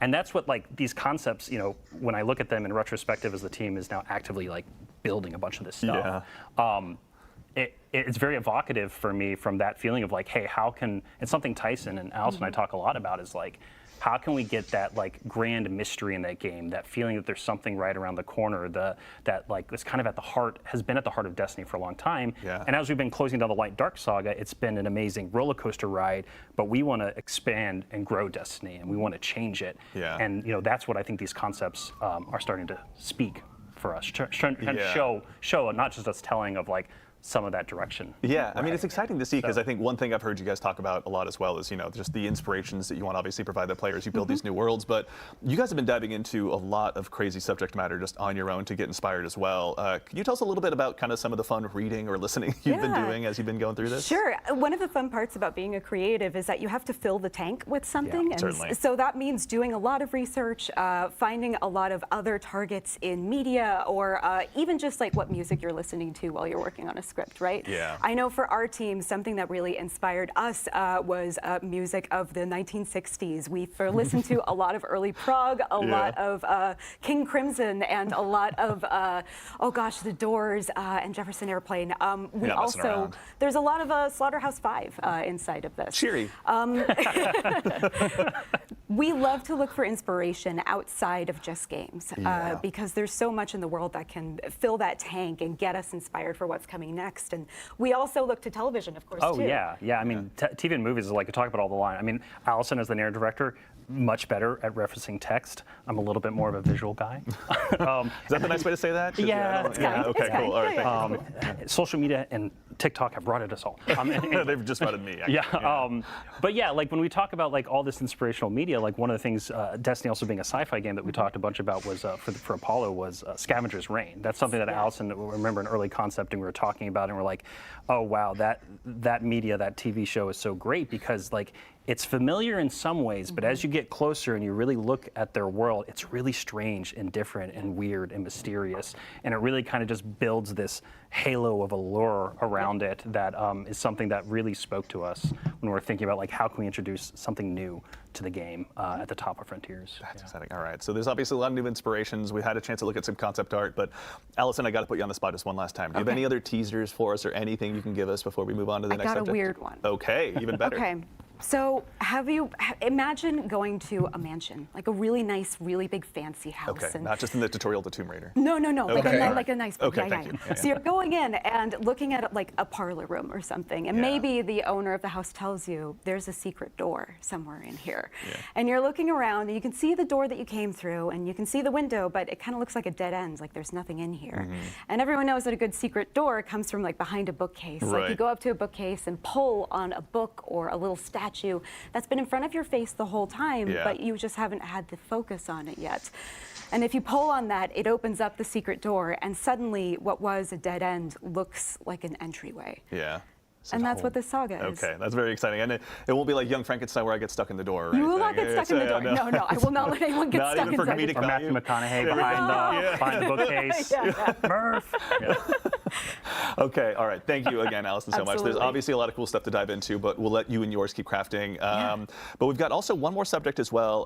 Robbie, I'd love to bug you about one more thing, Please. if that's all right. Yeah. So we've seen some feedback on reward tiers and how there might not be enough variation in loot for players to go ahead and get encouraged to go ahead and keep chasing down more gear. Can you tell us a little bit more about what you're all building right now and kind of what that means to you?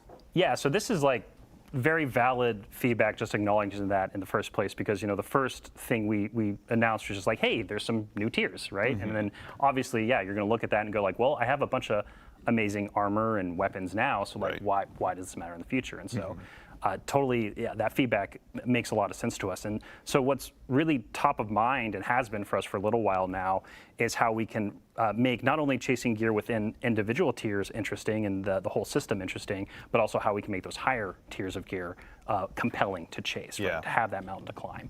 And so that comes in two forms that I can talk a little bit about today. One, I can go a little more in depth on, which is our next generation armor. That's going to be coming with Codename Frontiers. And then we have some really early thinking for weapons. Okay. And so for armor, let's start there. Is that okay, Andy? That's perfect. If you wouldn't mind, Robbie. Yeah, I would. Okay, happy thank to. you.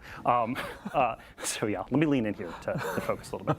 So for next generation armor, we really want to make armor valuable again. We want to make it easier to understand, and we really want it to have create new build crafting identities. That's something that's like really close to home for us right now because we've had a similar system for quite a while now. And so part of making it valuable, easy to understand, new identities is one of the big pieces is going to be a large stat rework to the armor pieces themselves. And so there's going to be fewer stats on each individual piece of armor. So it makes it way easier to quickly compare pieces of gear and be like, oh, this one's better than that one. I'm building into a specific, discipline, strength, whatever, and you can better understand that. That also means that there's going to be fewer things we call dump stats. Like you looking at a piece of gear and going like, oh man, it only gives me +5 resilience. I don't really want that. Trash it. Yeah, exactly. And like, there's still going to be cases where it's like, oh, it has a lot of resilience, but that's not what I'm building into. But it's just going to be way easier to just glance at stuff. Very cool. And figure it out. But beyond that, right, like how can we answer that question of how can next-gen armor have this new build crafting identity? It also, we want to bring new things to the table, right? And so part of the stat rework, we're going to go beyond 100, Andy. We go beyond sometimes. Yeah, we've gone beyond light. That's right. Yep, beyond dark. With prismatic, what this else just makes sense. Now we're gonna go beyond 100 with armor. Who knew? Like who knew that's where we go? That was just hidden in the lore book somewhere, I'm sure, right, Allison? Yeah, right? sure. Right? Okay. All right. Thank you. No one double check that. Yeah, don't check our homework. So when we go, so what I mean by going beyond 100. So let's talk about strength, for instance. And so this is some early thinking from the team. So in the 1 to 100 range, it would still reduce your melee cooldown like it does today. It would still have that, so that would still be really easy to understand. But then from that 101 to 200 range, beyond 100, every point into strength at that point would then give you a chance in order to activate a second melee when power melee becomes charged. So basically you get double melee. You get to double throw your shields or double throw your knives or throw whatever warlock space magic stuff they throw in. No. I don't play warlocks. I'm a hunter. I get it. I can't jump, sorry. Withering blades.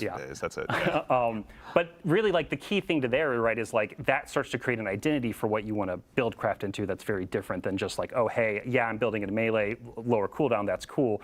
But now you can start build crafting into like, okay, I'm going to regularly, especially at the higher end, start to get double melee charges, right? And so the other thing we're considering right now is also renaming that stat from strength to melee so that it's just very specific when you look at the gear and kind of like know what it's cut right to that chase, right?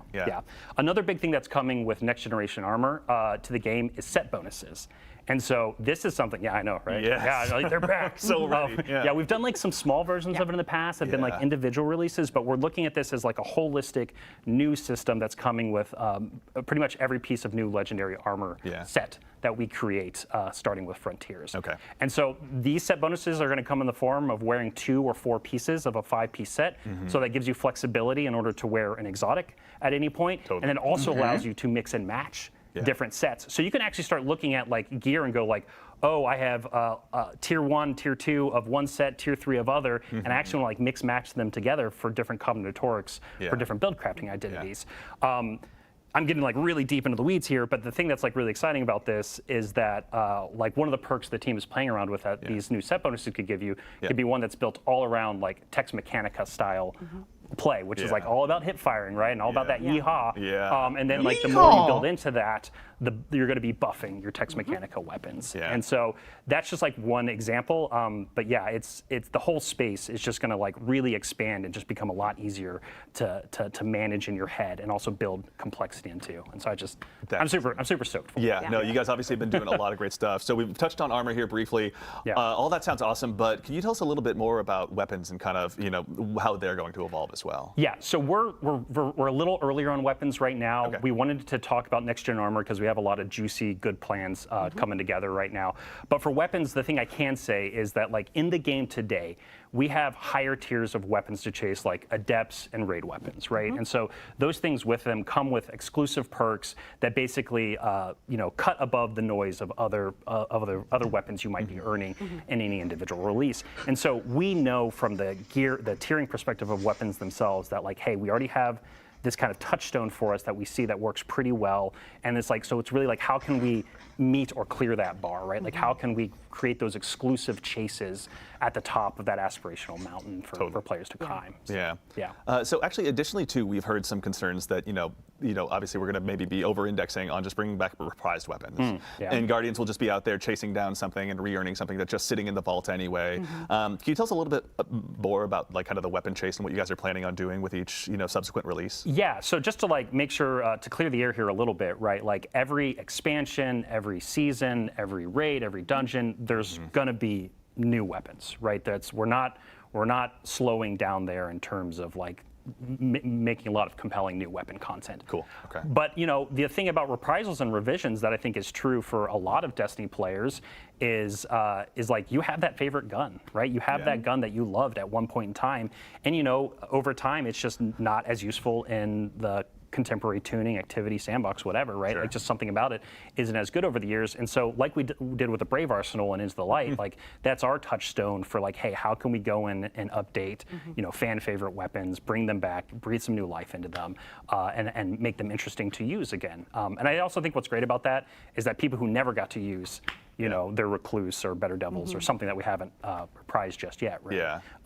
Is like, oh, that's their first time experience with it, and they've heard how cool it is. To all the Guardians who are going to dive into Revenant and get to try Chroma Rush for the first time. Oh, yeah. I am trying that gun for the first time. It's so good. Chroma Rush is coming back? What? Okay, that all sounds awesome. So everything that Robbie just spoke to, there's going to be a next-gen article, a next-gen armor article going up on Bungie.net after the stream wraps up. But Robbie, is there anything else you want to say? Yeah, so something that I should probably touch on is like we're talking a lot about like all this cool gear and like, but like there's a question here, right? That immediately becomes posed of like why does it matter, right? Like why do I care? Why do I give a fuck? And so we've talked a little bit, right, about the fact that there's going to be customizable difficulty coming in Destiny with Frontiers, and then also changes to modifiers and things like that with like the Banes that we announced in the recent blog post. And so to making expansions deeply replayable, kind of like I was talking about earlier in our section, and then the customizable difficulty, and then the new modifier systems. Like these are all things that are being built into a structure so that you're going to need to chase that high tier gear. You're going to need to craft that complex set bonus, perfect combination of Tex Mechanica gear in order to take on some of the hardest challenges inside of the game. And so this isn't just about changing gear. This is also figuring out how we can bring new and interesting challenge to Destiny and how we can really like breathe life into the challenge of the game. So exciting. Awesome. Yeah. Should be fun. Yeah. All right. Well, plenty more information on that to arrive on the blog that's going to be arriving on Bungie.net shortly after this. But I don't think I'm going to be able to top what Robbie just said. So we'll go ahead and get ready to go ahead and close out the stream here today by first thanking all of you fine folks at home for joining us today.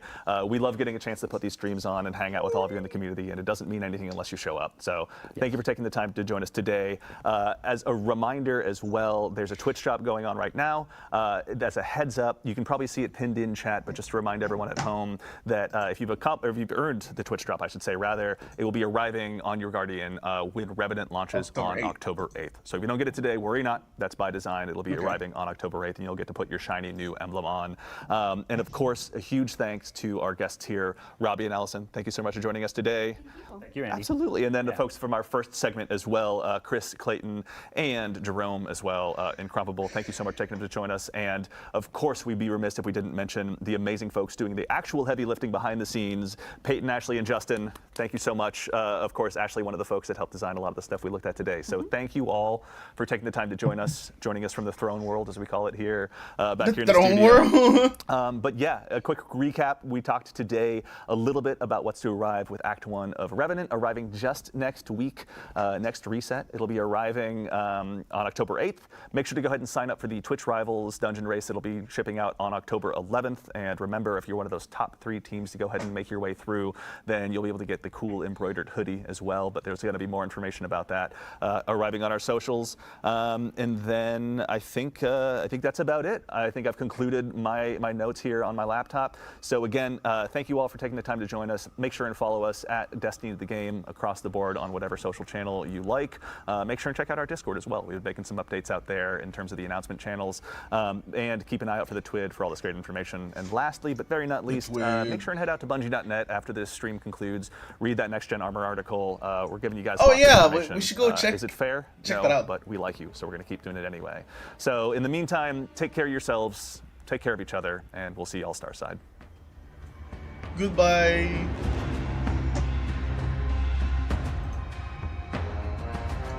That's pretty cool, I guess. Destiny. Yo, there's no article. They lie to me. What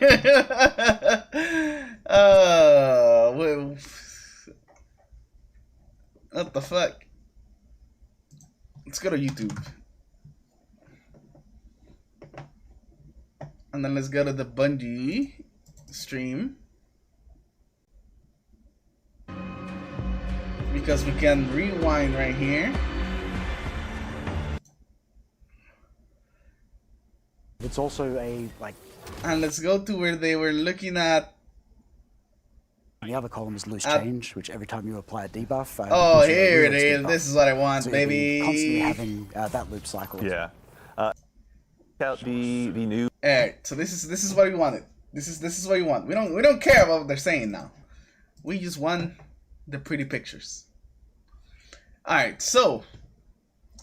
Lies and deception. Yo! Is that Sammy? Yo, Sammy! I love you, Sammy. You're my brother. What's up, Sammy?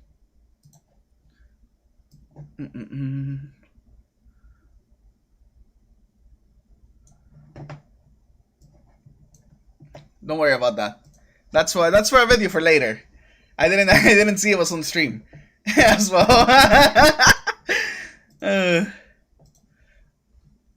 What am I gonna name this? Artifact Revenant. Boom. Easy. Just like that.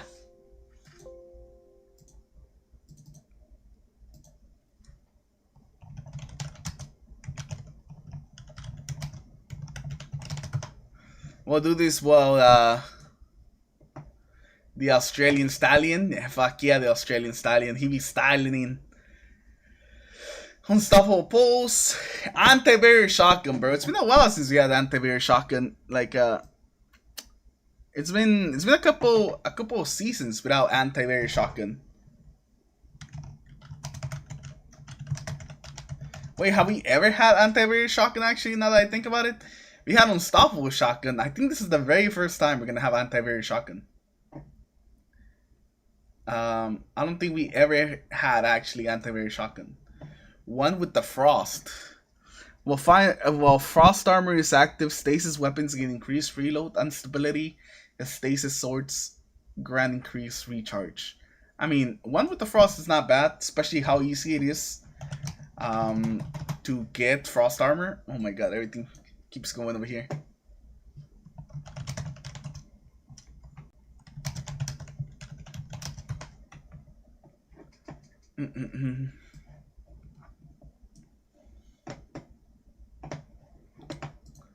Let's see, what else do we got? We got Killing Breeze. Rapid Final Blows grant increased mobility. So you would just be fucking zooming. It's pretty cool as well. Pretty cool.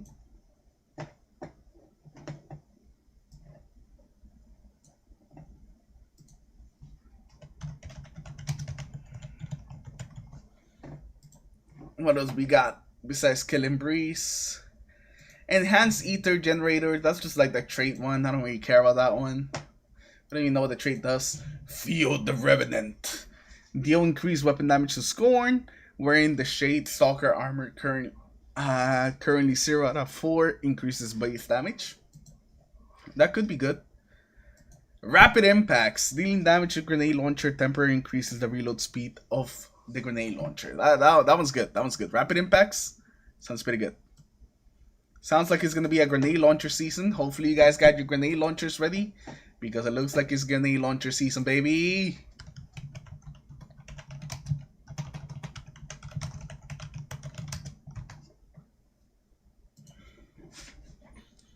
This is the last week of the current season? Yeah. You got 1 week. I mean, it will stay there. It won't be... It won't be going away. You're liking everything from the stream? Overload Breach Grenade Launcher. Damaging combatants with primary or special ammo grenade launchers, disrupt them. Oh, I see. It is not heavy grenade launchers. It is only special or special ammo grenade launchers.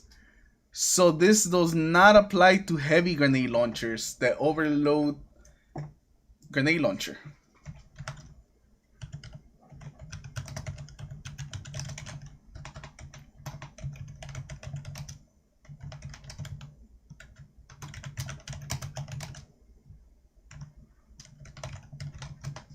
That's interesting. That's interesting. Decided to go with that. The Wither Whore. Oh my God, Chabo, you're so fucking smart, Chabo. Oh my God, the Wither Whore's gonna fuck. Let's see. Wind Chill. Rapid stasis weapons blows. Grant a stack of frost armor. Just precision hits? This is just precision hits.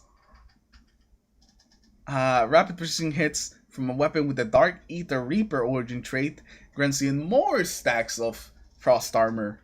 With the boost, dealing stasis weapon damage, 2 slow targets gets a chance to spawn stasis shards. You know, Wind Chill is, I think this is gonna be like the mod that everyone always has on. Wind Chill, I don't know if you guys know, but Frost Armor is pretty damn broken if you are actually on stasis. Actually, even without being on stasis, whenever you stack it to 5, it's like a 25% damage reduction. But on stasis, you can stack it to 8 for like 30% damage reduction. And you can get that just from hitting rapid precision hits. That's gonna be pretty crazy.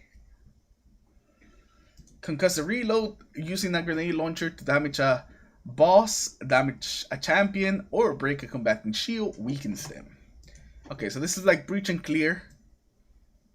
But the thing about it is that it doesn't affect every single enemy. It only affects like the major enemies, like bosses or champions, or whenever you break a shield. I guess if you break a shield, it'll do damage as well. I think it was called breach and clear, right? Using a grenade launcher to damage a boss, champion, or break a combatant shield automatically reloads the stowed weapons. Now that boost looks crazy. That boost looks a little crazy. The Iron Banner grenade launcher is calling your name. Let's see. Crystalline Converter. Gather stasis shards to gain stacks of Crystalline Converter. Your net's powered. Stasis melee hit creates stasis crystals to boost the number. That sounds okay. Not super sold on it. Total Carnage. After finishing a powerful combatant, gain temporary damage resistance. Depending on how much damage resistance you get from that might actually be pretty good. I'll take a screenshot of that one. Well, I'll grab that one, just in case I need it for future builds.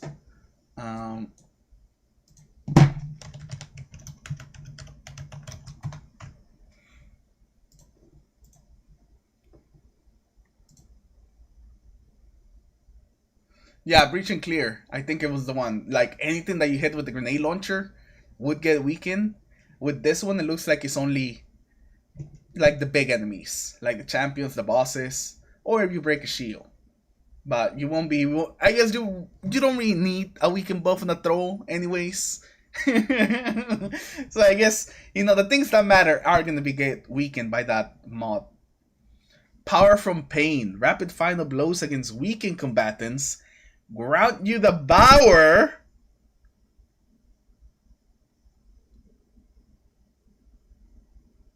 Well, shit, man. That's all you had to say.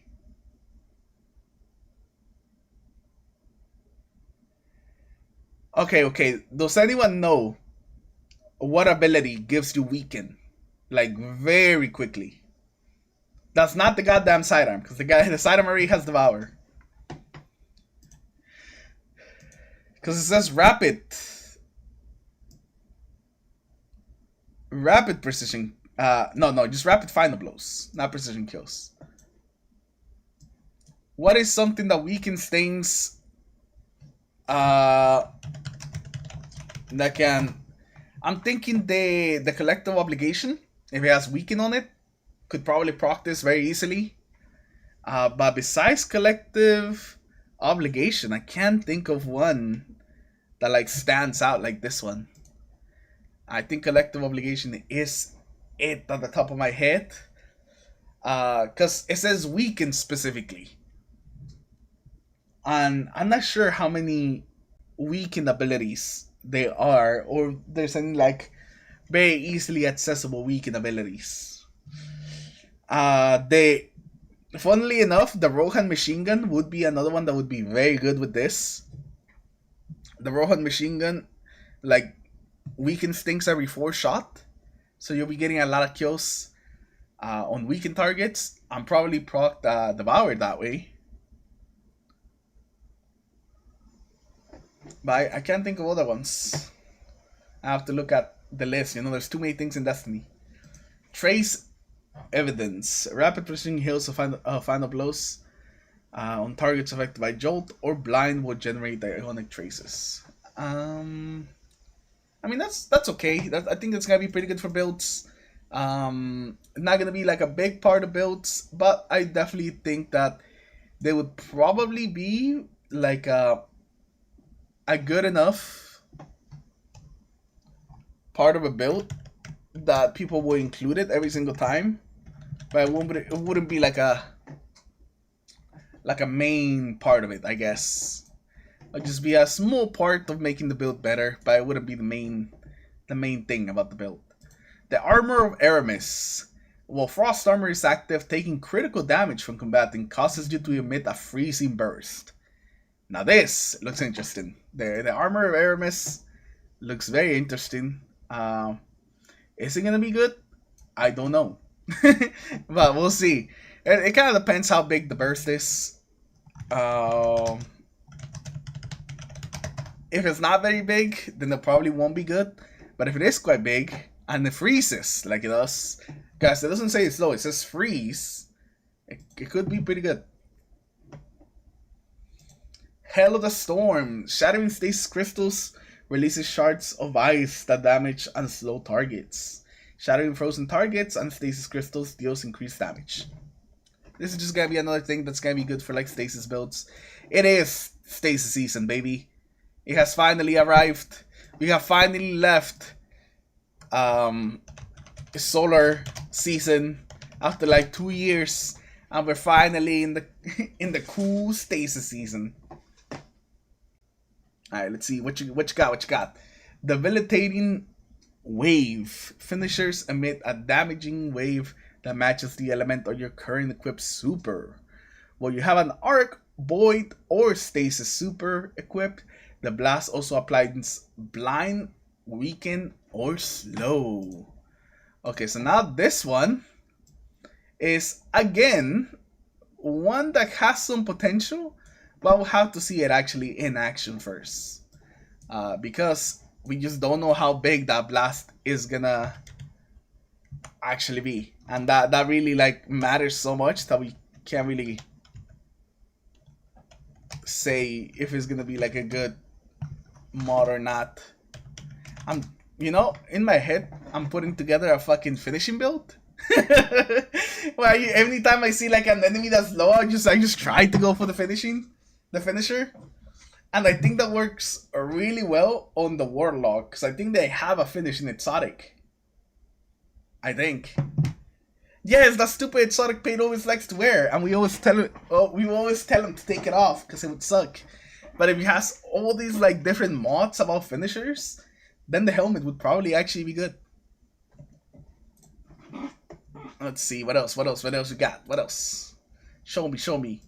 Okay, we already saw Concussive Reload. Concussive Reload looks pretty good.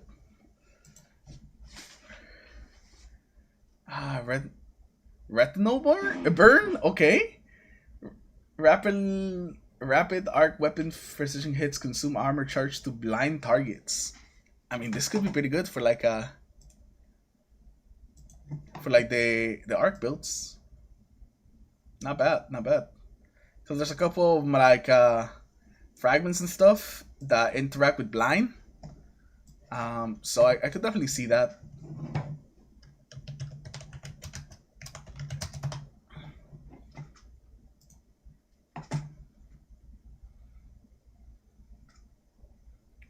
Kinetic impacts. Sustained damage with power grenade launchers causes combatants to emit a shockwave that causes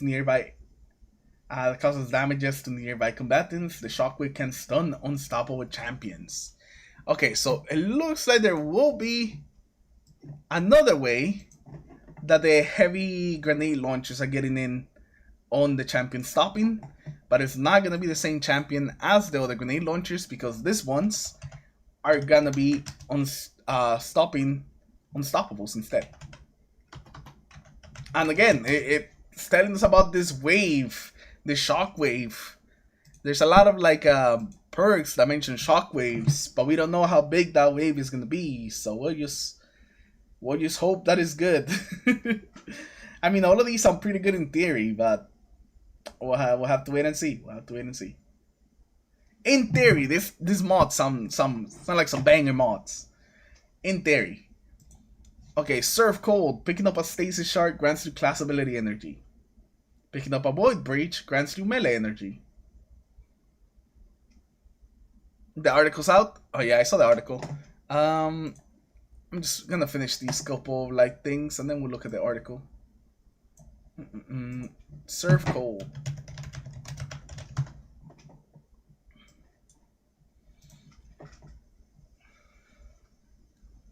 What do we got?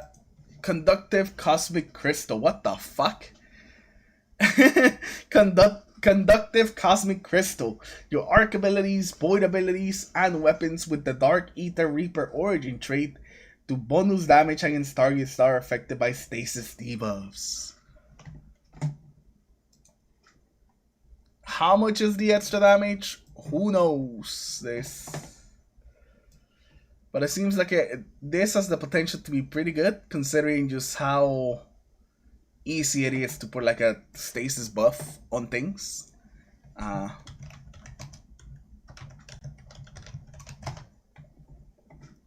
Yeah, putting stasis buffs on things is very easy, especially if you're in a warlock.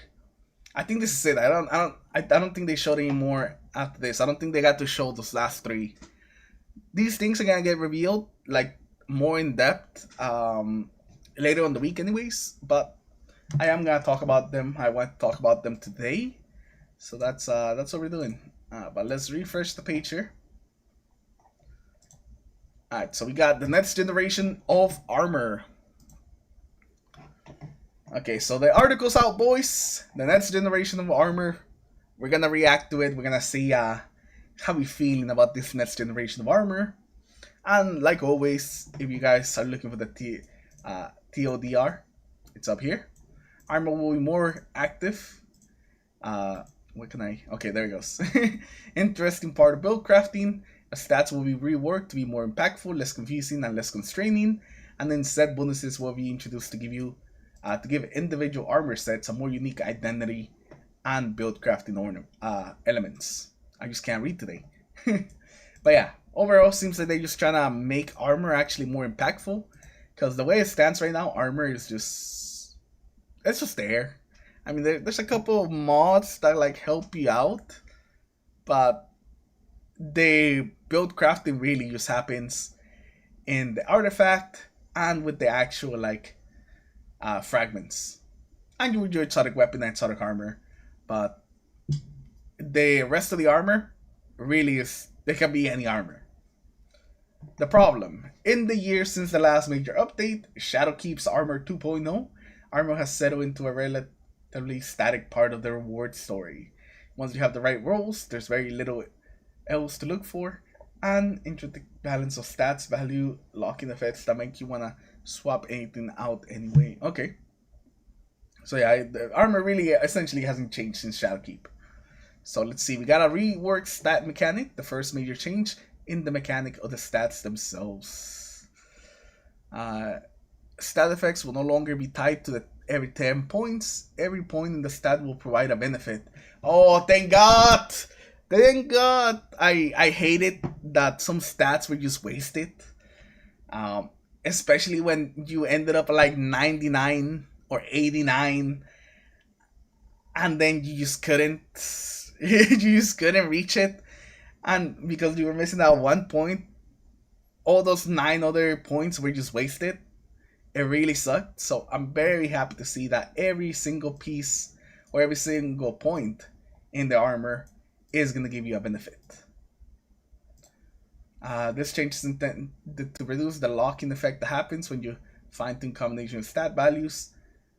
Makes it impossible to switch out of any armor piece. The stat effects will be capped at 200, with the range from 101 to 200 providing an additional powerful effect, building on the base effect. This change is intended to support deeper investment in a smaller number of stats and spikier stat distribution in armor and fewer secondary dump stats. Okay. In addition to the above changes, the distribution on armor will also be changing. Legendary armor will have a stat archetype, which determines the primary and secondary stat types, with the third stat being a free roll. The values of these stats should be overall be spikier, leading to fewer points into the dump stats. The class slot, Hunter Cloaks, Warlock Bonds, and Titan Marks will have the full stat distribution on par with other slots. Oh, nice! So we have a thing here, chest armor. This one is a brawler type of armor, so it's a little bit more into the strength and discipline, with a total of 60, and we got hand cannon loader and improved hand cannon dexterity. Okay, and it says right here, brawler armor archetype. Armor archetypes have extreme melee and other close range capabilities. Primary stat, secondary stat, tertiary stat. Okay. This dude's got 200 strength. Oh my goodness.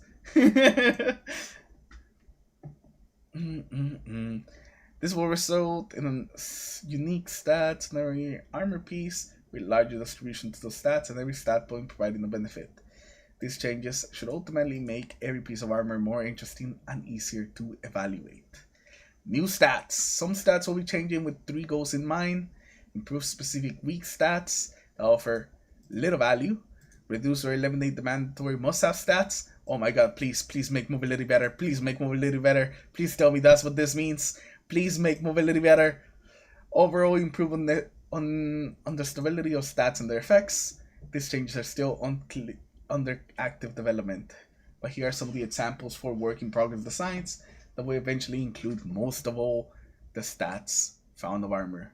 So we got discipline. From 1 to 100 provides increasing grenade cooldown reduction, and from 100 to 200, or 101 to 200, it provides an increase to gain bonus grenade charge whenever grenade becomes available. Wait a fucking second. What did I just read? Provides an increasing chance to gain bonus grenade charge. Oh, when your grenade becomes available. Oh, so it's like, does that mean that there's just a chance you just get 2 grenades back? What the fuck? Interesting. And they renamed it to grenade instead of discipline. Okay. A strength from 1 to 100 provides increased melee cooldown reduction, so the same thing that it does right now. And from 101 to 200 provides increasing chance to gain a bonus melee charge whenever you're... Okay, so it has a chance to give you a second melee. What? Hold up a second. Special ammo? As a stat? What? From 1 to 100 increases rate at which special ammo breaks drop from final blows. From 100 to 200 provides an increasing chance to double the size of a double-sized brick to drop. Yo, I'm about to put all my points into special ammo and just main double special. The second major change to armor is to introduce the introduction of set bonuses. Think of them like an origin trait for armor that represent the theme of the armor, allowing you to reflect that fantasy in a way that you build plays. Set bonuses are perks granted when you equip 2 or 4 pieces of armor from the same trait. You know, this reminds me of that Gambit armor. This allows you to either commit to 2 bonuses from the same set, or find a combination that fits your unique needs. We're keeping both approaches in mind as they take shape, and we're excited to see what each Guardian chooses to do with their new tools. Note that there's no bonus at 5 pieces because most builds are expected to include an exotic piece of armor. As you'll see, perks will consist of either existing mods or newly designed. Let's see. So we have the Tets Mechanica one. Perk 1, 2 pieces. While shooting from the hip, you have increased movement speed and weapon handling. Effect increases when you score some kills. That'll be really nice for the last word. Perk 2, Tet's mechanical weapons have increased range and accuracy when head fired. Ooh, hopefully that also applies to the exotics. Non-stop aggression. Final blows with freshly reloaded weapons Seoju. Wow. Okay. That might be really good. That for us compulsive reloaders, this is the perk right here, baby. This is the armor set. If you love reloading, even though you use fire the weapon once, this is it. This is the set. This is our set. This is our set. They finally recognized us. This is our time, baby. Damaging the target with a shotgun or fusion rifle increases the damage it takes. Run the weapons for a short period of time. Just straight up damage increase. Fuck it. Oh my god. I'm like, you know, this might be my set. I like the Tetsu Mechanica one, but non-stop aggression, this might be it. Demolition set spurt. Direct hits with explosive weapons temporarily increase the reload speed. Repeated hits with explosive weapons temporarily increase grenade ability damage. Okay. I think that this can be really good with Mountaintop. And that other grenade launcher that's coming out, it's also like Mountaintop. I think this is going to be really good with them. So we got Banger Operative. Activating your grenade gives you a nearby allies damage distance. That's not bad. Defeating champions with finisher generates special ammo for you and your fire team. Okay, that's pretty good. Okay, I see. This is gonna be a pretty good one for like running some GMs with it. Very nice. Let's see, what happens to my old armor? All legendary armor will be changed as little as possible, but because the change to stat mechanics and types of global changes, old armor pieces will have their stat types, but not their values changed around. When possible, these changes will be most similar to the stats, but some stats being fundamentally reworked, this won't be possible. What about exotic armor? Updating exotic armor pursuit is on the roadmap, but it won't be part of the initial update that focuses on the legendary armor. So to make sure that exotics and their build-defining perks remain compelling options, we are working on a design that will allow players to update their exotic armor to bring their stat bonuses in line with the changes to legendary armor. Okay. The exotic class items introduced with the final shape add a special case though.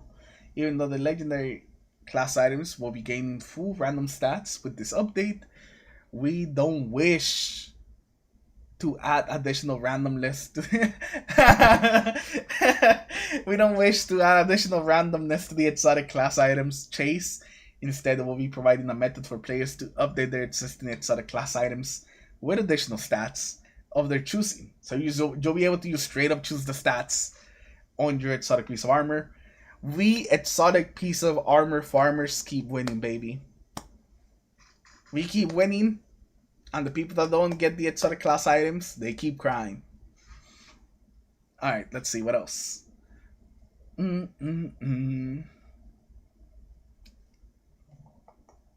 My boat is full. Why am I supposed to store the new armor? We know that boat pressure is a real problem. We know that boat pressure is a real problem for many players, even with the recent increase in boat space. Outside of adding more space, an option. Wait, it's still an option, huh? The real solution that enables long-term storage of more desirable roles are the hard problem. But those are the problems we're on our roadmap in the next year during the second expansion, Behemoth. Okay, so they're just kicking the can down the road for that one. But they did say that it's an option to use add more space. Which really makes you wonder, why don't they just do that? But yeah, it looks like that's the next generation of armor. It definitely looks a lot better than the armor we currently have, but to be completely honest, the armor we currently have is not good at all. You know, it's pretty much really outdated. So this looks like definitely a step up. Definitely it's gonna help build crafting a lot more. I hope that the set bonuses keep getting added. You know, I wish that this is not the only set bonuses we're getting. Hopefully we're getting some more. And as we go through like different seasons, because there won't be episodes by this point, we also keep getting new sets. You know, because that'd be nice to have. You know, you get a new armor set, you get another like bonus that comes with it. It'll make people wanna grind for some of the newer armor, I think. But yeah, this is pretty cool. I'm definitely interested in it. I'm surprised that they made special ammo out of the stats. That's definitely gonna be very interesting. And they may revive double special from the grave. So if you were a fan of those special, dump like 200 points into special ammo, and you have a good time, I guess. But yeah, this was the developer insight. Very interesting, and some good stuff. Some good stuff. Did they say like when this is happening? Probably just for the expansion, right? For probably for Apollo. We probably won't see any of these before Apollo. But yeah, that was pretty good. That was pretty good. This can has been full for a while. Hell yeah. Is it Artifice Armor? I don't know, man. I don't think it is. Bro, Hecting would be going like, bro, is it Artifice Armor? If it's not Artifice Armor, I do not want it. Why, Hecting? Why are you like this, brother? Why are you like this?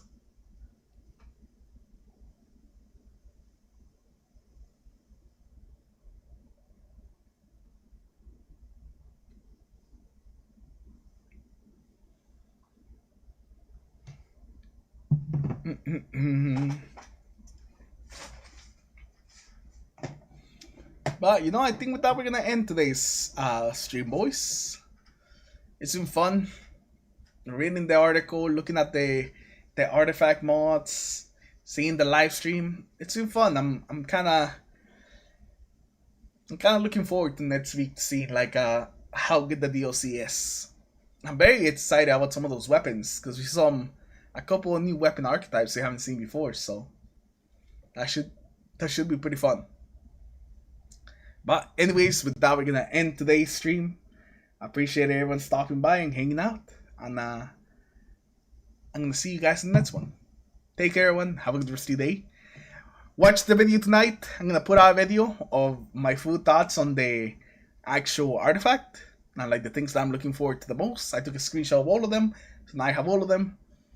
So make sure you guys check out that video later tonight on the main channel. Do you think that this will make it harder for new light players? They keep adding mechanics and build crafting? A little bit. You know, I think it adds more depth to the game. Like, I think it's good. I don't think the new players are really engaging with build crafting like at the beginning. You know, they really are just slapping out any armor. That's kind of like a thing that they'll learn later on. And I don't think them adding these mechanics, as long as they don't hit the new players with it, like at the very beginning, is that big of an issue. This is more like a mechanic for like end game stuff. So I think it's fine. By the time like that someone gets to the end game, where they actually start caring a lot more about their stats and builds, you know, they're a little bit more hooked in the game. They probably know a lot more. So I think it's okay.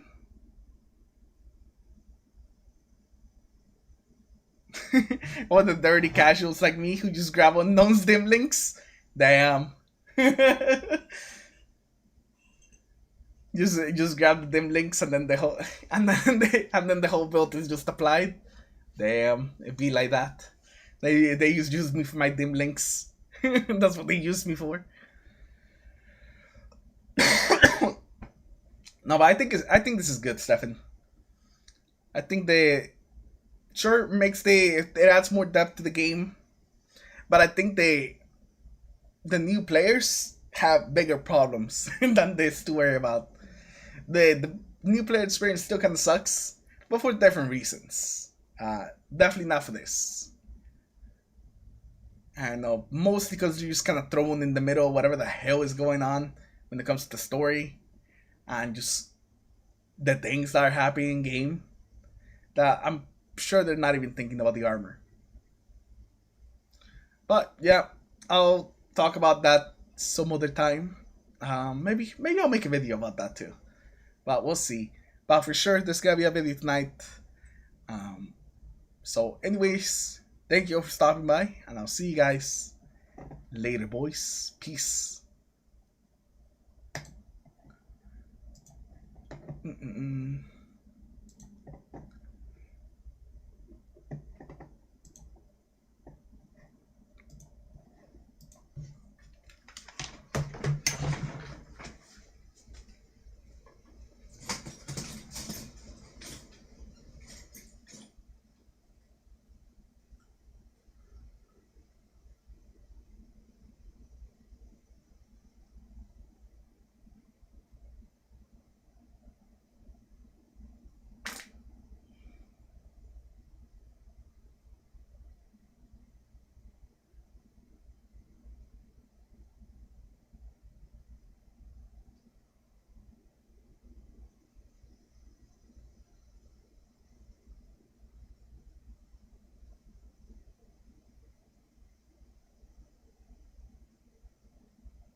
What's going on, boys? How you guys doing today? Oh, back to the video.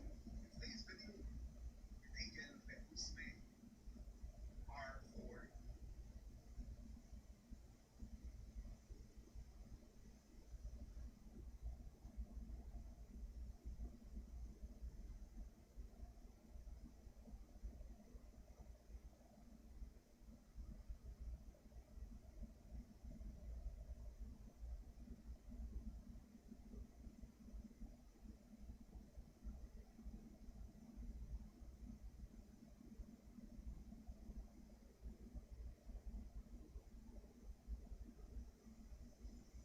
What's going on, boys? How you guys doing today? Welcome back to this video.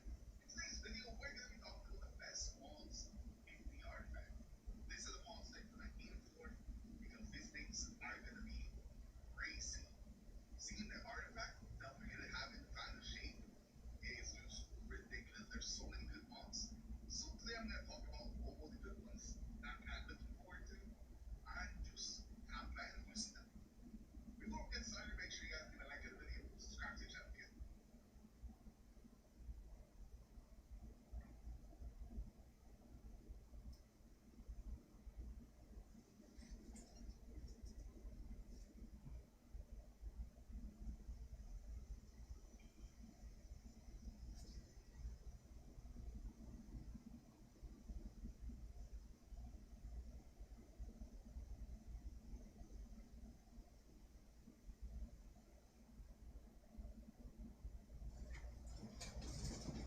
Okay, we have returned, boys.